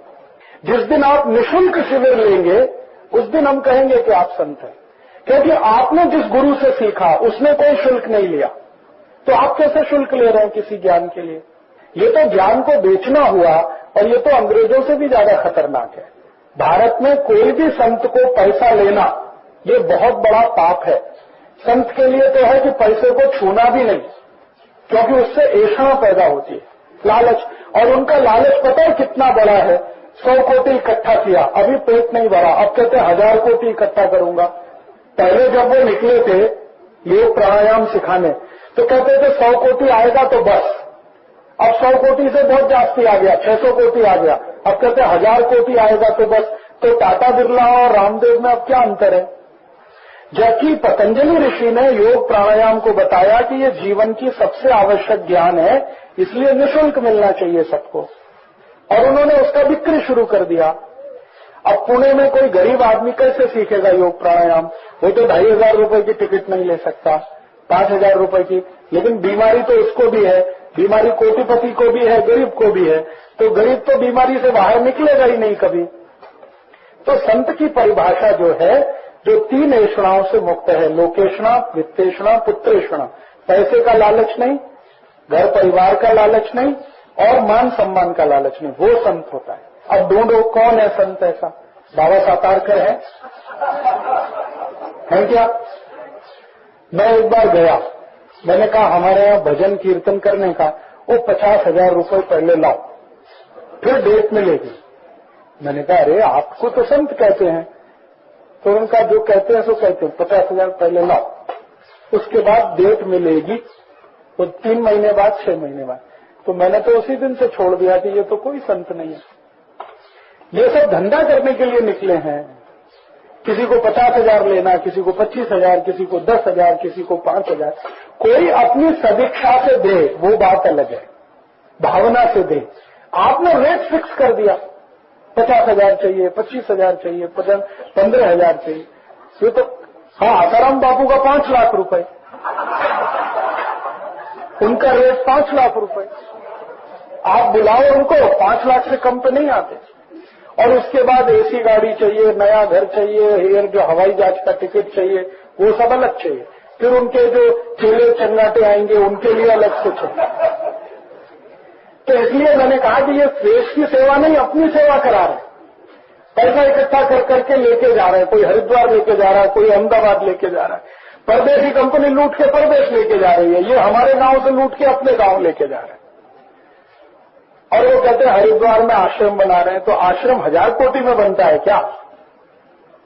और जहां आश्रम बनाना है वो उसका भी नियम है। भारत के शास्त्रों में सब नियम है। जैसे आपने पुणे से पैसा इकट्ठा किया तो आश्रम पुणे में ही बनना चाहिए, हरिद्वार में क्यों बनना चाहिए? क्योंकि जिन्होंने पैसा दिया उनको क्या लाभ मिलेगा आपके आश्रम का? अब पुणे वाले कोटि रुपए 2 बार दे चुके हैं रामदेव जी को, और उनको बीमारी आएगी तो हरिद्वार जाएं, फिर वहां से ठीक करा के लाएं अपने को। तो ये तो बहुत खतरनाक धंधा है भाई। इसमें संतपना कुछ नहीं है, ये शुद्ध व्यवसाय है। किसी ने योग प्राणायाम का चालू कर दिया, किसी ने भगवान राम का व्यवसाय शुरू कर दिया। राम कथा कह रहे हैं 5 लाख रुपए की, कृष्ण कथा कह रहे हैं 5 लाख रुपए की, ज्ञानेश्वरी की कथा कह रहे हैं 5 लाख रुपए की। ये सब धंधेबाज लोग हैं, इनमें कौन संत है बताओ ना आप। हाँ, वो ठीक है। तो वही मैं कहना चाहता था आपसे, आपको मैं समझाना चाहता हूं कि संत की परिभाषा जो है, जो पैसे से कुछ मोह नहीं रखता हो, जिसको मान सम्मान की, प्रतिष्ठा की चिंता ना हो, और जिसको कभी परिवार की ऐषणा ना हो, बीवी होनी चाहिए, बच्चे होने चाहिए, वो संत है। 3 लालच से मुक्त है, वो संत है, भले वो पढ़ा लिखा है नहीं पढ़ा लिखा है। तो इस परिभाषा पे आप कस कर देखो कौन संत है कौन नहीं है। जिसका टीवी में जाहिरात जाती है वो संत हो गया, ऐसा कुछ नहीं है। हो सकता है कोई गांव का साधारण व्यक्ति बड़ा संत हो, रामदेव जी से ऊंचा संत हो, सामान्य व्यक्ति। तो मैंने जो कहा है ना, बहुत सोच समझ के कहा है, और इन सबको मैंने बहुत अंदर से देखा है 15 साल। तब मैंने तय किया कि मैं भगवा नहीं धारण करूंगा। इनको देखने के बाद मैंने तय किया, नहीं तो मैं भी कर सकता हूं, करोड़ों रुपए कमा सकता हूं। फिर आपको मेरा व्याख्यान सुनने के लिए टिकट लेनी पड़ेगी, 500 रुपए टिकट दो, 1000 रुपए टिकट दो। फिर मैं कहूंगा एक गुरुकुल बनाता हूं, उसके लिए पैसा लगेगा। तो बहाने तो 50 हैं पैसा इकट्ठा करने के, उसकी तो कोई कमी नहीं है। लेकिन वास्तविकता जो संत की है, मैंने भारत में घूम के देखा है, थोड़े बहुत संत हैं, मुश्किल से 4-5 पूरे भारत, मुश्किल से। नाम बताऊं, एक तो बहुत अच्छे व्यक्ति अभी स्वर्गवासी हुए, उनका नाम था राम सुखदास। राम सुखदास जी महाराज ऋषिकेश में थे, वो सच में संत थे। पैसे से कुछ लेना देना नहीं, मान सम्मान का कोई प्रश्न ही नहीं, और कोई पुत्रेष्णा नहीं। वो तो एक थे। एक अभी दक्षिण में है, जीवित है। वो कभी आपने अगर उनका प्रवचन सुना है, ये जो उत्तर कर्नाटक है ना, उत्तर कर्नाटक में ये धारवाड़, हुगली, बेलगाम, इस एरिया में उनका बहुत महत्व है। श्री सिद्धेश्वर स्वामी, उनको पैसे से कुछ लेना देना नहीं, और इतने निरपेक्ष आदमी हैं कि उनका जो वस्त्र है ना, उसमें जेब भी नहीं। वो कहते हैं जेब लगाना तो ऐषणा आएगी, जेब भी नहीं लगाना, ना ऊपर ना नीचे, कहीं नहीं। हाँ, जेब ही नहीं है, कुर्ते में जेब नहीं, और पजामे में जेब हो सकती है तो पहनते ही नहीं, लुंगी पहनते। उनको कुछ पैसे से लेना देना नहीं, और सिर्फ पैसे से ही नहीं, मान सम्मान से भी लेना देना नहीं। कोई टीवी पे नहीं आते, कोई अखबार में इंटरव्यू नहीं करते, लेकिन जब उनके व्याख्यान होते हैं ना तो हजारों लोग आते हैं, और वो सवेरे 3 बजे व्याख्यान करें तो हजारों लोग 3 बजे आते हैं सुनने के लिए। और जब व्याख्यान करें तो इतना धीमे बोलते हैं कि अगर थोड़ा भी हल्ला गुल्ला हुआ तो आप सुन नहीं सकते, इसलिए पिन ड्रॉप साइलेंस रहता है। वो एक संत है। ये बड़े स्तर के, छोटे स्तर के और भी बहुत सारे संत हैं, गांव-गांव में हैं। तरुण सागर जी संत नहीं है, वो भी पैसा इकट्ठा कर रहे हैं, आपको मालूम है। अभी बेलगाम में 1.5 कोटि रुपए इकट्ठा किया उन्होंने, और वो वैसे ही रामदेव जी जैसा उनका बहाना है, मुझे आश्रम बनाना है, मुझे ये बनाना है, तो 1.5 कोटि रुपए बेलगाम से लिया। अभी महामस्तकाभिषेक में वहां 5 कोटि का टारगेट फिक्स किया है, वो ले रहे हैं। तो इसलिए आप कभी भी किसी को अपने स्तर पे जब तय करो ना, संत है नहीं है, 3 बातें देख लो। पैसा मानता है क्या, दूसरा मान सम्मान का बहुत ज्यादा ध्यान रखता है क्या, और पुत्रेष्णा है क्या।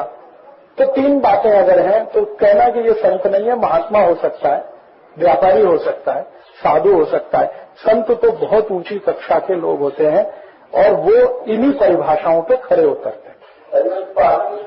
हाँ, अभी मैं 4 बातें और बता दूंगा। कुछ बातें तो बताई स्वयं पाक घर की, ख्याल रहेंगी ये। 4-5 चीजें याद रखो। एक तो मेथी दाना याद रखो, दूसरा दालचीनी याद रखो, हळद याद रखो, तुलसी याद रखो, फिर आपके घर में दूधी भोपला है उसको इतना भी याद रखा तो 100-125 बीमारी आप उससे ठीक कर सकते हैं। हाँ, लिखित स्वरूप में है।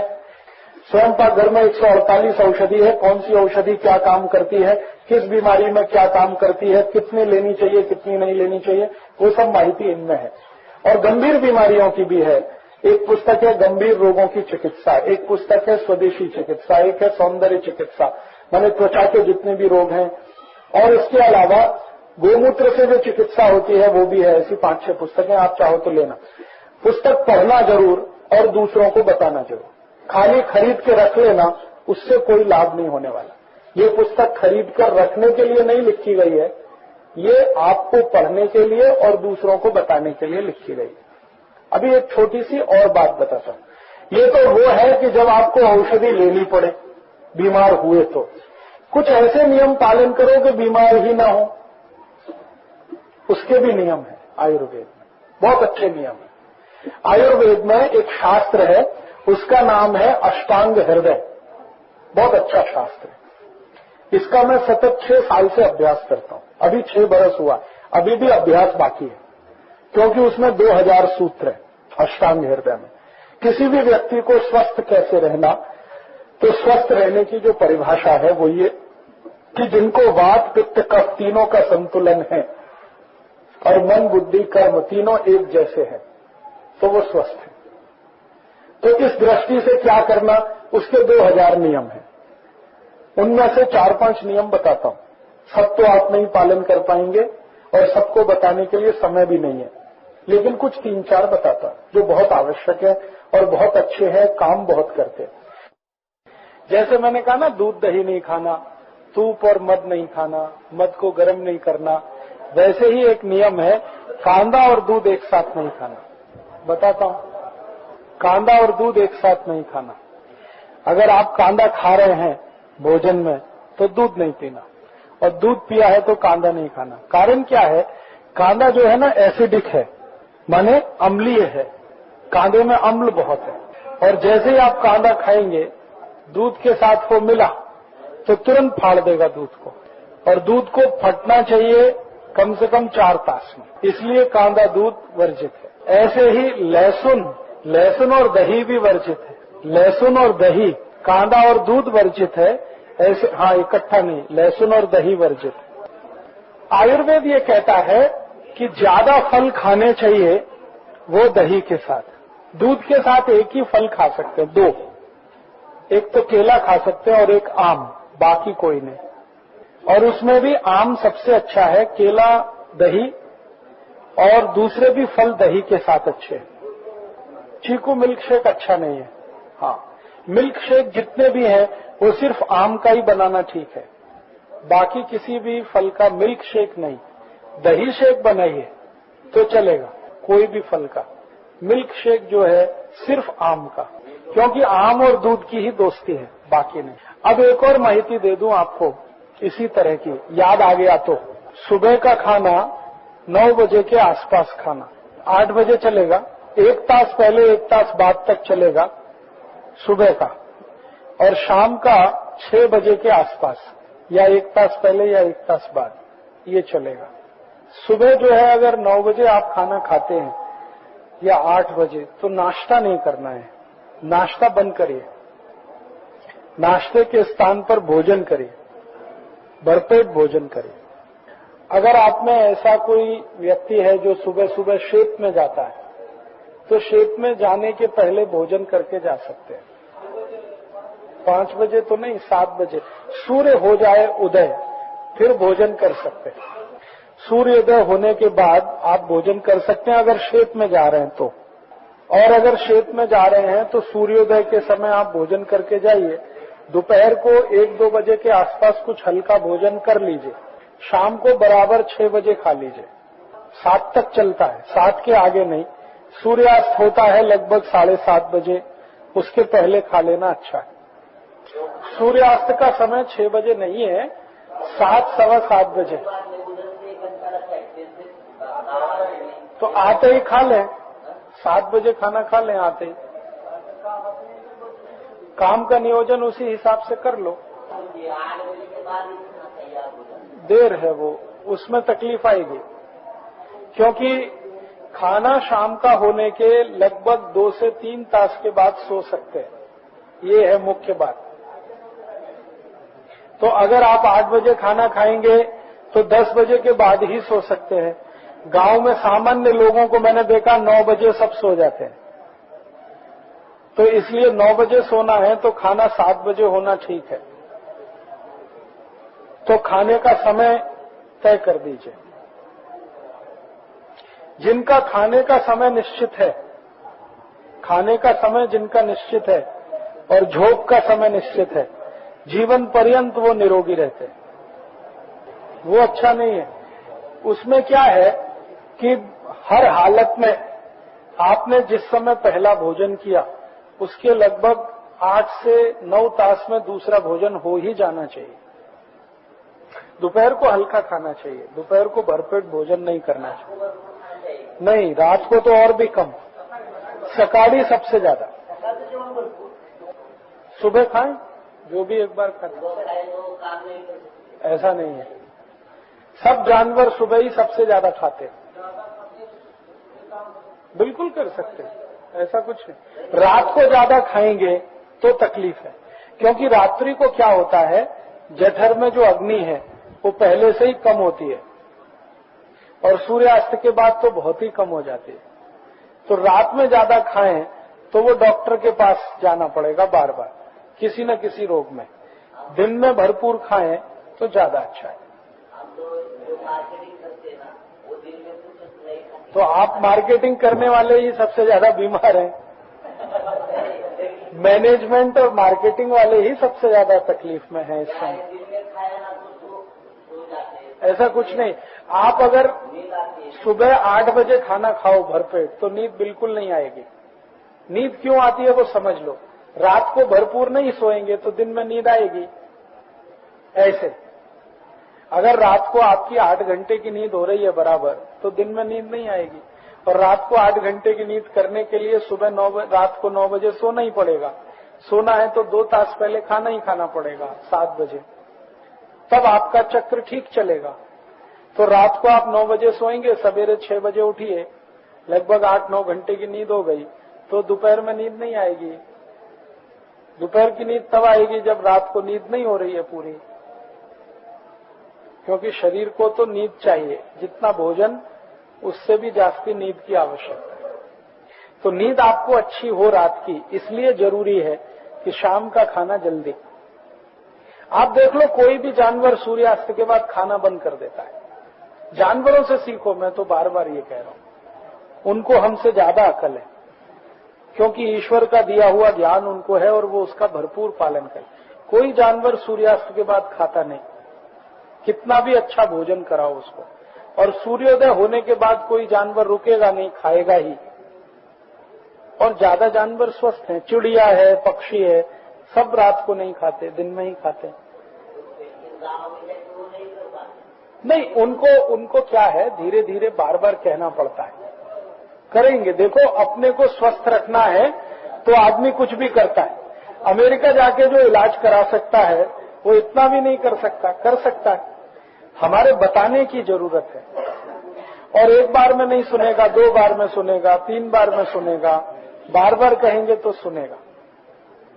अगर सुबह और शाम के खाने के बीच में कुछ नहीं खाया तो 40 की उम्र के बाद थोड़ी तकलीफ आ सकती है। 40 तक तो नहीं आएगी, 40 के बाद आएगी, क्योंकि 40 तक क्या होता है, शरीर ऊर्जा को बहुत इकट्ठा करता है। 40 के बाद ऊर्जा इकट्ठा होना कम होता है, तो तकलीफ आ सकती है। तो दोपहर को कुछ हल्का खा लेना, फल खा लेना, शेंगा खा लेना, चना खा लेना, शेंगा गुड़ खा लेना, शेंगा चला खा लेना, ये अच्छा होता है। तो वो तो तभी ठीक होता है ना शरीर। नियम से चले प्रकृति से तभी ठीक होता है। जितने भी निसर्गोपचार केंद्र हैं सब जगह इसी नियम से भोजन, इसी नियम से पानी है जो मैं बता रहा हूं। बस इतना ही है कि निसर्गोपचार केंद्र में आप जाइए तो भरपूर फीस लेते हैं, कराते वो यही है जो मैं बता रहा हूं। खाने का समय सुबह का, अब मैंने आपसे कहा कि 9 बजे के आसपास, तो 1 तास आगे 8 बजे, 1 तास आगे 10 बजे तक कर सकते हैं। शाम का समय एकदम फिक्स रखिए कि जब आपको सोना है उससे 2 घंटे पहले आपका भोजन हो ही जाना चाहिए। इसमें बिल्कुल कोताही मत बरतिए, क्योंकि रात का भोजन बहुत सेंसिटिव है। आयुर्वेद कहता है कि रात के भोजन में अगर थोड़ी भी इधर उधर हुई तो इतनी तकलीफें आएंगी आपको, जीवन पर्यंत डॉक्टर के चक्कर लगाते रहिए, ठीक होने का नाम नहीं लेंगे। इसके आगे जब भी आप खाना खाते हैं तो हमेशा कोशिश करिए कि खाना खाते समय बैठ के खाना खाएं, खड़े होके कभी भी नहीं, डाइनिंग टेबल भी नहीं। हाँ, उसके आगे का 7वां है या 8वां जो भी है, कभी भी खाना खाएंगे तो बैठ के ही खाना, खड़े होके या डाइनिंग टेबल पे कभी भी नहीं। ये डाइनिंग टेबल हमारे लिए नहीं है, पहले तो ये समझिए। जिन देशों में ठंडी बहुत होती है वहां के लोगों को गुर्दे का त्रास सबसे ज्यादा होता है, तो वो गुर्दे को बिल्कुल मोड़ के बैठ नहीं सकते जैसे हम बैठते हैं। कोई भी अमरीकी आदमी ऐसे नहीं बैठ सकता, आप देख लो कभी भी। यूरोपियन आदमी ऐसे नहीं बैठ सकता जैसे, उनके गुर्दे इतने फ्लेक्सिबल होते ही नहीं है। तो उनके लिए डाइनिंग टेबल है, उनके लिए कुर्सी है, उनके लिए सोफा है, क्योंकि उनके गुर्दे इतने ही दुखते, माने जैसे मैं बैठा हूं, उनके लिए है, अपने लिए नहीं है। ये अपने लिए तो जमीन पे बैठ के ही अच्छा है। तो कभी भी भोजन करना हो तो बैठ के करिए, खड़े होके नहीं। और हाँ, ऐसे आगे का नियम है। और कभी मजबूरी है कहीं पे, मान लो आप किसी के लग्न प्रसंग में गए हैं और बुफे सिस्टम है, तो आप अपना खाना प्लेट में निकालिए, कहीं बैठ के खाइए, खड़े खड़े मत खाइए। आयुर्वेद तो इतना कड़क भाषा में बोलता है कि जो खड़े होके खाना है तो नहीं खाना अच्छा है। खड़े होके खाना चौपायों के लिए, चौपाई माने जिनके 4 पांव होते हैं, गाय, मशी, भैंस, आदमी 2 पाया है, इसके लिए खड़े होके खाना एकदम निषिद्ध है। हाँ, ये ठीक है, ये ठीक है। कुर्सी पर अगर आप ऐसे सुखासन में बैठ सकते हैं तो चलेगा। अब इसके आगे का नियम वो पानी के लिए है। पानी भी हमेशा बैठ के ही पीना चाहिए, कभी भी खड़े होकर पानी नहीं पीना चाहिए। और इमरजेंसी में कभी ऐसी स्थिति हो कि मान लो हम किसी सड़क पे खड़े हैं, कल्पना करें, और हमारे पास पानी पीने के लिए कुछ भी नहीं है, ना गिलास है ना लोटा है, अब बैठ के पानी कैसे पिए? तो आयुर्वेद ये कहता है कि अपने शरीर को कमर से आगे झुकाइए, बेंड करिए, फॉरवर्ड बेंडिंग, और फिर पानी पीजिए, वो हाथ लगा के या ऐसे पान पोई में जैसे पानी पीने का है वैसे आगे झुककर, फॉरवर्ड बेंडिंग में। वो मजबूरी में, लेकिन अच्छा तो है बैठ के ही पीना कभी भी।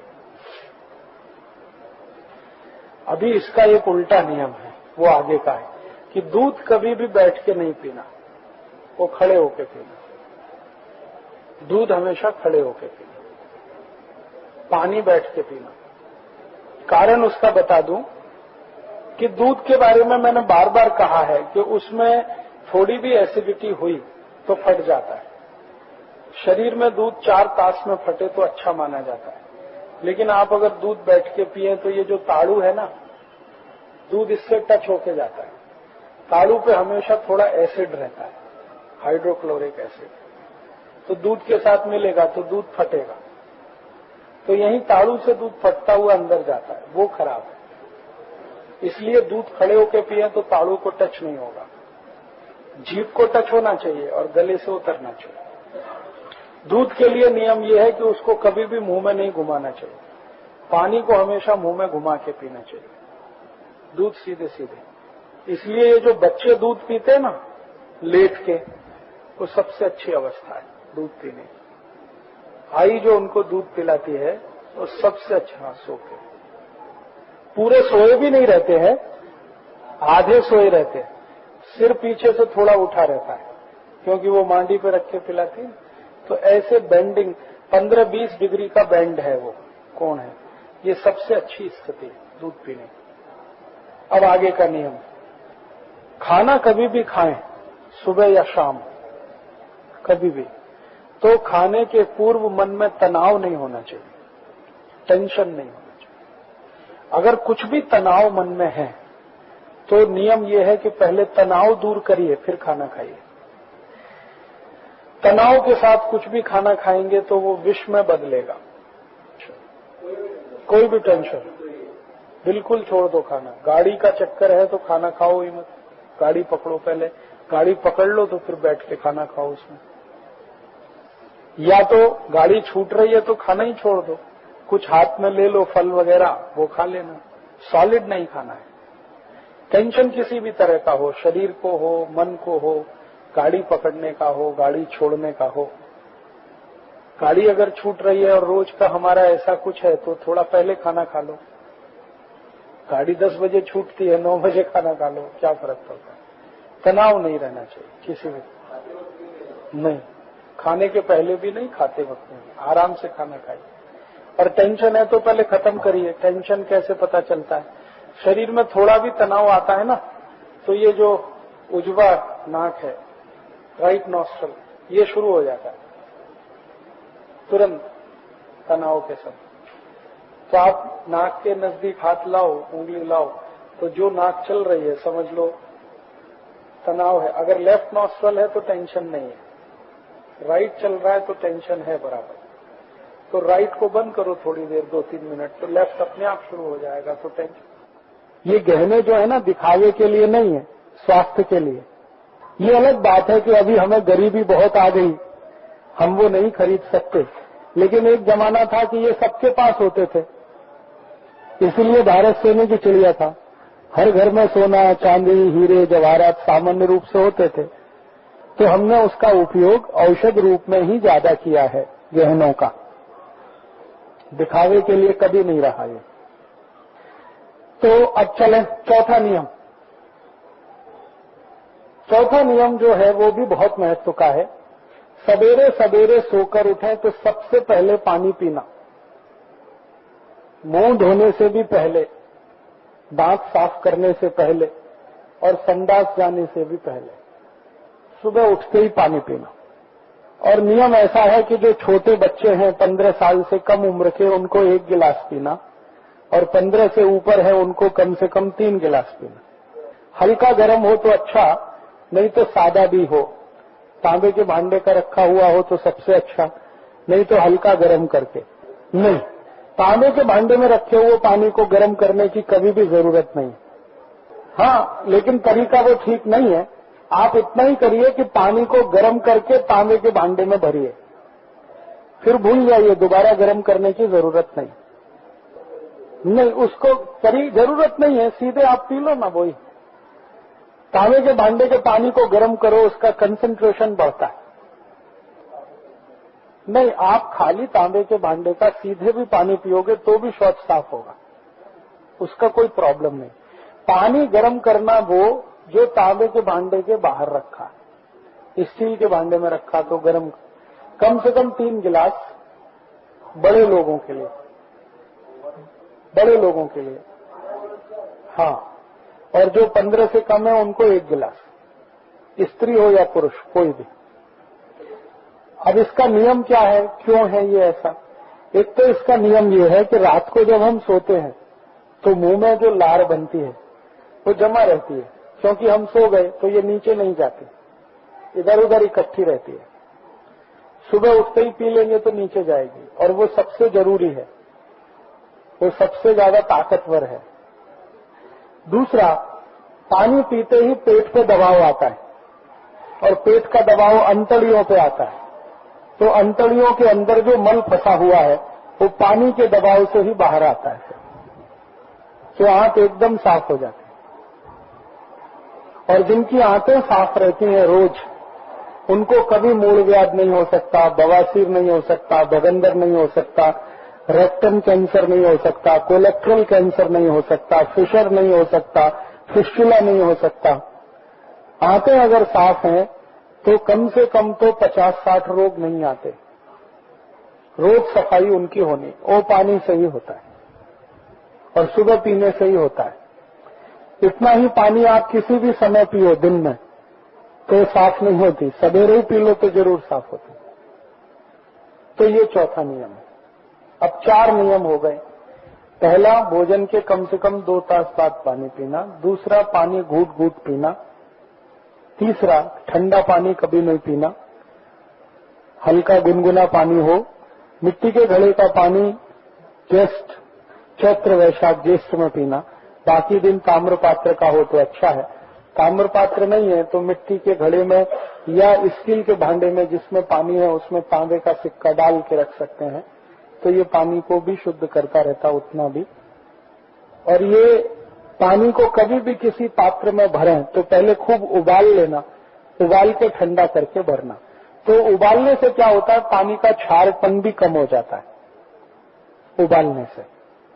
कोई कोई स्थान में पानी बहुत क्षारपन वाला है, भारी है, तो उबालने से उसका क्षारपन कम हो जाता है। आप देखेंगे तो पानी के ऊपर वो क्षार आ जाता है, उसको फिल्टर करके निकालिए और फिर पानी को भर लीजिए।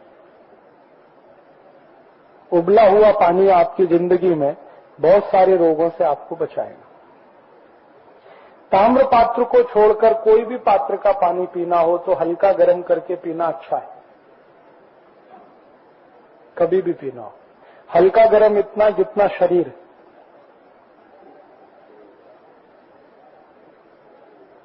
शरीर जो है 37 डिग्री सेंटीग्रेड तक गर्म होता है सामान्य रूप से स्वस्थ व्यक्ति का। उतना ही गर्म पानी पिए तो सबसे अच्छा है। भारत में जैन समाज के जो संत होते हैं ना, सब गर्म पानी पीते हैं और वही उनके स्वस्थ रहने का सबसे बड़ा आधार है। ज्यादा से ज्यादा वो स्वस्थ रहते हैं सिर्फ एक ही आधार से, गर्म पानी का।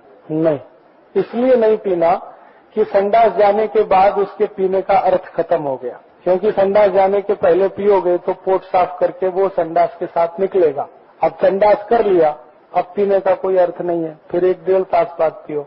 और दूसरा क्या होता है कि संडास एक बार हो गया, फिर या तो दोबारा जाना हो तो पियो, नहीं जाना है तो वो क्या होगा, वो पानी जो है ना मल को लेके वहीं इकट्ठा रहेगा फिर और दिवस भर त्रास करेगा।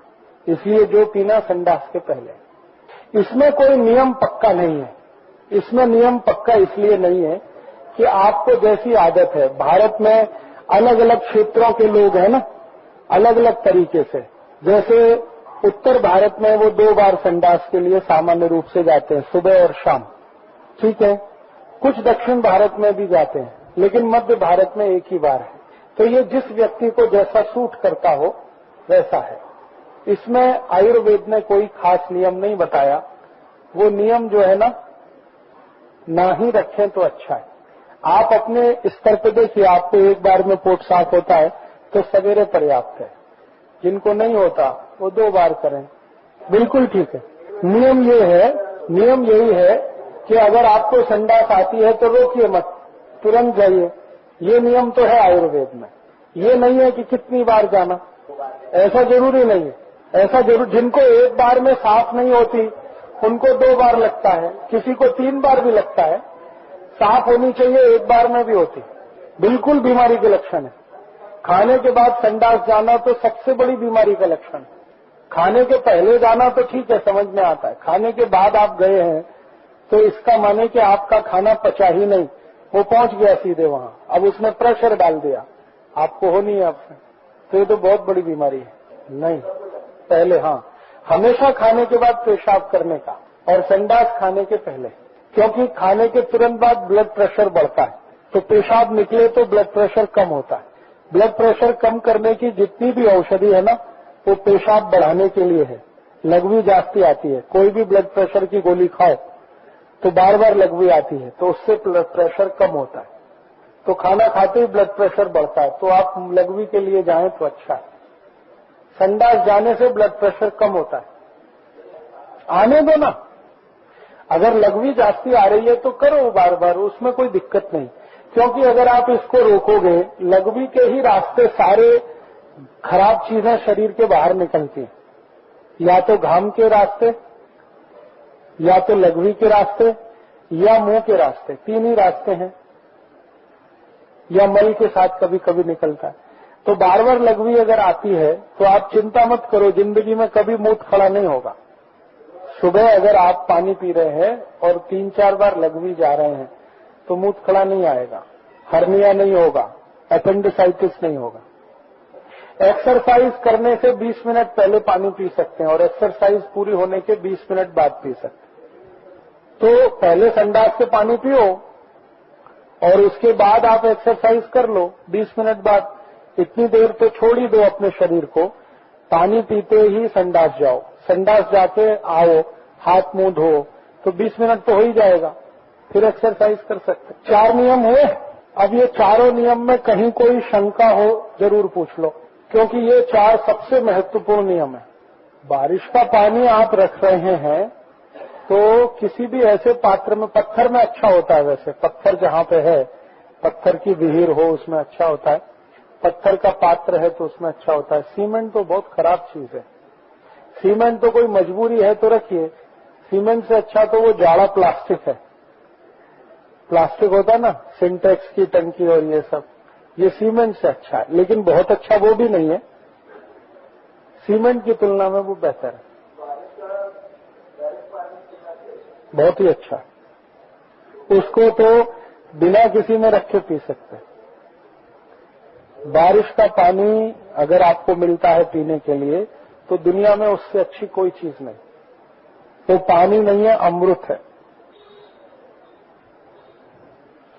भारत में राजस्थान नाम का एक राज्य है, यहां सबसे कम बारिश होती है। राजस्थान सबसे कम, मुश्किल से 5 इंच भी बारिश नहीं होती। वो राजस्थानी लोग एक एक बूंद पानी का इकट्ठा करते हैं।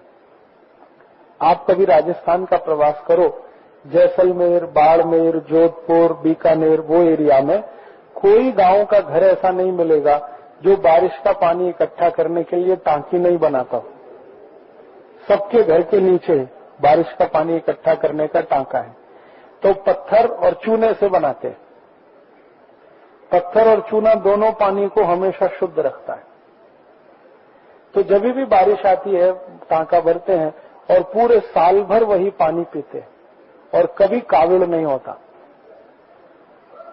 मैंने जो बोला ना पानी 48 मिनट में खराब होता है, ये बारिश का पानी अगर टांके में है जिसमें चूना और पत्थर है, वो साल भर भी खराब नहीं होता।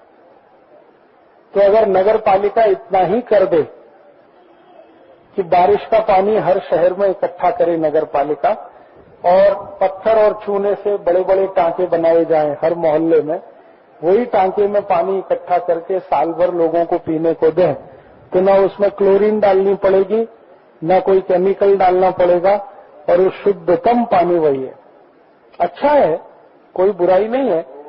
धरण का पानी तो उसमें बारिश का पानी थोड़ा बहुत मिलता है, इकट्ठा होता है, तो धरण का पानी तो ठीक ही है, आप पी रहे हैं तो, लेकिन वो वही है, उबाल के पीजिए।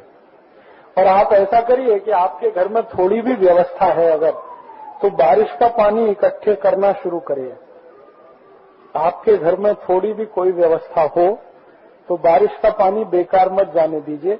घर पर जितना पानी टूट रहा है, गिर रहा है घर की छत पर, उतना तो जरूर इकट्ठा करें। अब कैसे करें? उसके 2-3 उपाय हैं। या तो टांका बना लीजिए बड़ा, पत्थर और चूने से बन जाएगा। टांका नहीं बना सकते तो बारिश का पानी आपके घर के नजदीक कोई एक खड्डा करके बोर जैसा 20-25 फुट का पाइप डाल के रख दीजिए, और जितना पानी आता है सीधे उसमें डाल दीजिए। फिर बाद में यही पानी आप खींच सकते, बेकार मत जाने दीजिए उसको। मैंने, हमारे पिताजी ने जो भी घर बनाए हैं, हमारे 3 घर हैं, एक गांव में है, एक माता पिता जहां रहते हैं, और एक वर्धा में बनाया अभी। उनकी पहले से ये प्लानिंग है। हमारे घर में बारिश का एक बूंद पानी भी बाहर बेकार नहीं जाता, पूरा इकट्ठा करते हैं। अब हमने क्या किया, हमारा जहां बोर है, बोर के नजदीक में एक और बोर किया है। एक दूसरा बोर मारा है, लेकिन उसमें कुछ पंप नहीं बिठाया, खाली बोर है, और पाइप भी नीचे तक नहीं डाला। पाइप बस 2-3 फीट है, बाकी कच्चा है। तो जितना बारिश का पानी आता है वो सब हम उसी बोर में डाल देते हैं। तो हमारा जो पंप वाला बोर है वो रिचार्ज होता रहता, उसका पानी कभी सूखता नहीं, तो भी चलेगा। खड्डा लेकिन थोड़ा गहरा होना चाहिए ताकि पानी नीचे जाए, कम से कम तो मिट्टी कैसी है उस पर निर्भर करेगा। मुरुम है तो चलेगा, 3 फीट गहरा कर दो। मुरुम जहां है वहां से पानी नीचे जाता है आराम से, मुरुम के नीचे पानी आराम से जाता है। अब आपके पानी कितना इकट्ठा है एक छत पर, अगर 1000 स्क्वायर फीट है तो पाउस कितना, 10 इंच, 10 इंच से तो ज्यादा है। पूना में करीब करीब होता है 25 से 30 इंच बारिश है, तो 1000 फीट हो गया तो आपको 3 लाख लीटर पानी आएगा। 30 इंच पाउस है कम से कम पूना में, तो वो 3 लाख लीटर पानी आपका जो बोर है उसी में पूरा डाल दो, खड्डा बाजू में करके उसमें डाल दो। तब आपको खड्डा तो 2-2.5 फीट चौड़ा, 2-2.5 फीट लंबा, 2-2.5 फीट गहरा हो, उतना भी पूरे पानी को ले लेगा। नीचे मुरुम रहे तो वो पूरा नीचे जाएगा, सूख जाएगा, उसी में नीचे जलता जाएगा, चलता जाएगा। बस इतना करना है कि मुरुम जहां है उसके ऊपर थोड़ा बालू डालना। बालू, बालू समझते, जो समुद्र उसमें से नदी में से आती, तो पहले मुरुम फिर बालू, फिर उसके ऊपर मोटा वाला पत्थर, पत्थर आता है वो शालीग्राम पत्थर कहते हैं, एकदम चिकना चिकना गोल गोल वो पत्थर, और वो खड्डे को भर दो इससे। शालीग्राम पत्थर सबसे ऊपर, उसके नीचे बालू, उसके नीचे मुरुम, फिर पानी इसमें छोड़ो तो ये फिल्टर होके जाएगा पूरा। और ये फिल्टर होके जो गया शुद्धतम पानी हर समय बोर में मिलेगा। तो आप समझ लो इनकी 1000 स्क्वायर फीट छत है तो इनको 3 लाख लीटर मिल गया। अब आप अपना अपना जोड़ लो, 3 लाख लीटर तो साल में वापर भी नहीं सकते आप। किसी की छत 2000 स्क्वायर फीट है तो 6 लाख लीटर हो गया। मिलाओ मत, दूसरे बोर में करो उसको, उससे थोड़ा दूर पर इसी तरह का एक दूसरा खड्डा खोद लो, उसमें भी मुरुम, बालू और पत्थर, और उसमें थोड़ा चूना डाल के रखो पत्थरों के बीच में, तो नहाने का और कपड़ा धोने का पानी उसमें छोड़ दो, वो बिल्कुल आएगा। लेकिन चूना है ना तो फिल्टर होके आएगा, चूना शुद्ध कर देता पानी को, कितना भी केमिकल रहे, चूने से बड़ा पानी को शुद्ध करने वाला कुछ नहीं। चूना उसमें अगर आपका खड्डा 2x2 और 2x3 माने 2 फीट लंबा, 2 फीट चौड़ा और 2 फीट गहरा है तो 2-3 किलो चूना लगेगा। नहीं, पूरा 6 महीने के लिए, 6 महीने के बाद वो बेकार हो जाएगा, फिर दूसरा डाल देना, तो वो है। और आप जब घर बनाते हैं तो उसको ठेकेदार को बोल दो कि हमारा बारिश का पानी तो हमको इकट्ठा करना ही है, हमको ये कपड़े धोने का, नहाने का पानी भी इकट्ठा ही करना है, तो वो बना के देगा। थोड़ा दूरी पे रहते हैं दोनों, एक तरफ ये एक तरफ ये। हमारे घर में भी हमने किया है, हमारा तो संडास का पानी भी हम डालते हैं बोर में, वो भी बाहर नहीं जाता। तो लगभग उससे दूरी 5-6 फीट दूर रहे, 5-7 फीट तक, 10 फीट तक तो अच्छा है, एकदम नजदीक ना रहे, क्योंकि मिट्टी बीच में रहे तो मिट्टी से अच्छा दुनिया में कोई शुद्ध नहीं करता पानी को। खराब से खराब पानी डालो, मिट्टी शुद्ध कर देती है उसको, सब स्वच्छ करके इस्तेमाल करते हैं। दुनिया के सब देशों में ये होता है, जितने भी 5 स्टार होटल है ना, लंदन में, पेरिस में, जर्मनी में, बर्लिन में, सब जगह ये नियम है कि जितना नहाने धोने, कपड़ा धोने का गंदा पानी, उसी को रिसाइकिल करके इस्तेमाल करना पड़ता है। थोड़े थोड़े दिन पे वो बालू बदलते रहिए, मुरुम बदलते रहिए, नया डालते रहिए, तो भी 2-3 साल के बाद बदल दीजिए उसको। पीने वाला है तो 6-8 महीने पे बदलिए, पीने वाला नहीं है तो 2-3 साल बाद, 4 साल भी बाद बदले तो चलेगा। 20 फीट के बाद वो पानी जब फैलेगा तो शुद्ध हो जाएगा। लेकिन अभी कई गांवों में मैंने ये भी करके देखा, 2-3 फीट का ही पाइप डालो तो भी पानी नीचे, जब हम बोर से लेते हैं तो वो 20 फीट के नीचे से ही लेते हैं, तो वो शुद्ध ही आता है। पाइप ज्यादा लंबा नहीं भी डाले तो भी वो 20 फीट के नीचे जाके ही ऊपर आएगा, उसके पहले आता ही नहीं है। तो आप अपने अपने घरों में थोड़ी सी व्यवस्था ये जरूर करो, बारिश का जितना भी पानी आपके छत पे गिरता है उसको इकट्ठा करो। अब छत आपकी ये है आरसीसी तो भी, नहीं तो टिन है तो भी, नहीं तो आपका वो खपरेल है, क्या कहते हैं उसको, कवेलू, उसकी भी है। कितनी भी किसी भी तरह की छत रहने दो, पानी इकट्ठा करो। पत्थर की हो तो भी पानी के बारे में चिंता मत करो, वो जाएगा मिट्टी में, मिट्टी शुद्ध कर देगी सब। तो ये बहुत जरूरी है, क्योंकि थोड़े दिन के बाद पानी का संकट इतना बड़ा होने वाला है कि जिस घर में ये नहीं होगा वो पानी ही नहीं पी सकेगा। सरकार थोड़े दिन में हाथ खींचने वाली है पानी की, वो कहेगी सब अपना अपना व्यवस्थापन खुद करो। तब आपको ये मजबूरी में करना ही पड़ेगा, इसलिए अभी से करके चले तो अच्छा है। नहीं हो सकता, क्योंकि उसको 8 से 10 लाख कोटि रुपए चाहिए। कहां से आएगा इतना पैसा? सरकार के बजट से दुप्पट है। तो हर साल के बजट में 5 लाख कोटि चाहिए, फिर ऊपर से 8-10 लाख कोटि, कैसे होने वाला है? तो वो कल्पना में ही है, नदी जोड़ो प्रकल्प, वास्तव में नहीं हो सकता। और दुनिया का कोई देश कर्ज देने को तैयार नहीं उसके लिए, और देगा भी तो उसका ब्याज इतना भरना पड़ेगा कि थोड़े दिन में मुश्किल हो जाएगी। इसलिए हर व्यक्ति को अपना अपने पानी का व्यवस्थापन खुद करना है। खेत में हो तो, घर में है तो, छारपन है तो उबाल के पियो, बस इतना ही है। वो तो पीते ही पता चल जाता है टेस्ट से, टेस्ट से पता चलेगा। और वो एक लिटमस पेपर आता है, उससे भी पता चल जाता है। ठीक है, 4 नियम थे पानी के, उसमें 3 है, और नहीं बल्कि चारों ही पानी के नियम है। ठीक है, चारों समझ में आए? आगे बढ़े। 5वां नियम खाने का है। 4 तो पानी के हो गए, 5वां भोजन का नियम है। भोजन का नियम यह है कि भोजन को कभी भी खाना हो तो चबा चबा के खाना, और उसको इतनी बार चबाना जितने आपके दांत हैं। अब आप अपने अपने दांत गिन लीजिए एक दिन, किसी को 30 है, किसी को 28 है, किसी को 32 है, तो भाकरी का एक टुकड़ा तोड़ा तो 30 बार चबाना। 28 है तो 28 बार चबाना, 32 है तो 32 बार चबाना। ये नियम बहुत आवश्यक है, पेस्ट होना। क्योंकि आपने दांतों से थोड़ा काम लिया तो अंदर आसानी है, जो दांतों से कम काम लिया तो अंदर परेशानी ही परेशानी। जो जल्दी जल्दी खाना खाते हैं ना, काला क्या होता है? हाँ तो अच्छा है ना, नीचे मिला लो तो भी मुंह में चबाना उतना ही है, वो तो छूट नहीं सकते आप, क्योंकि दांत तो दिए ही इसलिए चबाने के लिए, नहीं तो दांत ही नहीं होते आपके। दांत जितने हैं उतनी बार चबा के खाना है, सीधा नियम तो चलेगा, उससे कम नहीं। अगर आपके मान लो दांत 30 है और आप 20 बार चबा रहे हैं तो तकलीफ है।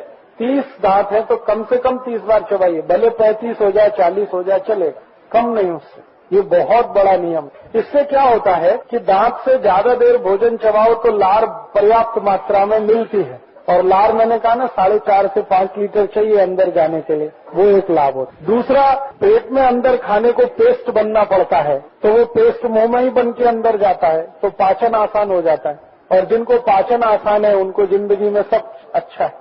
आपने जानवरों को भी देखा है ना, खूब अच्छे से चबाते और उसमें कमी रह जाती है तो भोजन पूरा होने के बाद मुंह चलाते।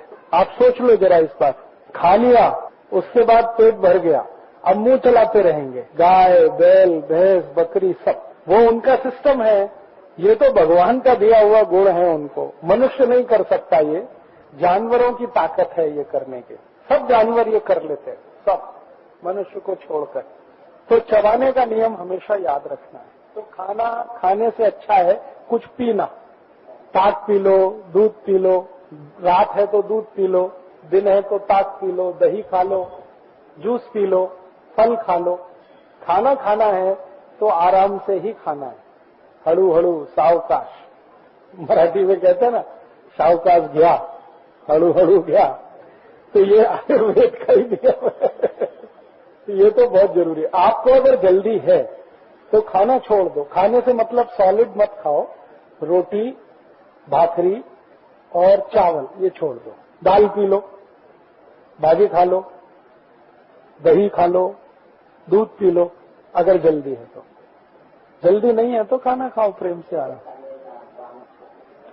नहीं, खाने में तो टाइम लगाना, नहीं तो आपको डॉक्टर के बिस्तर पे टाइम देना पड़ेगा फिर। नहीं, खाना हमेशा आराम से ही खाना चाहिए।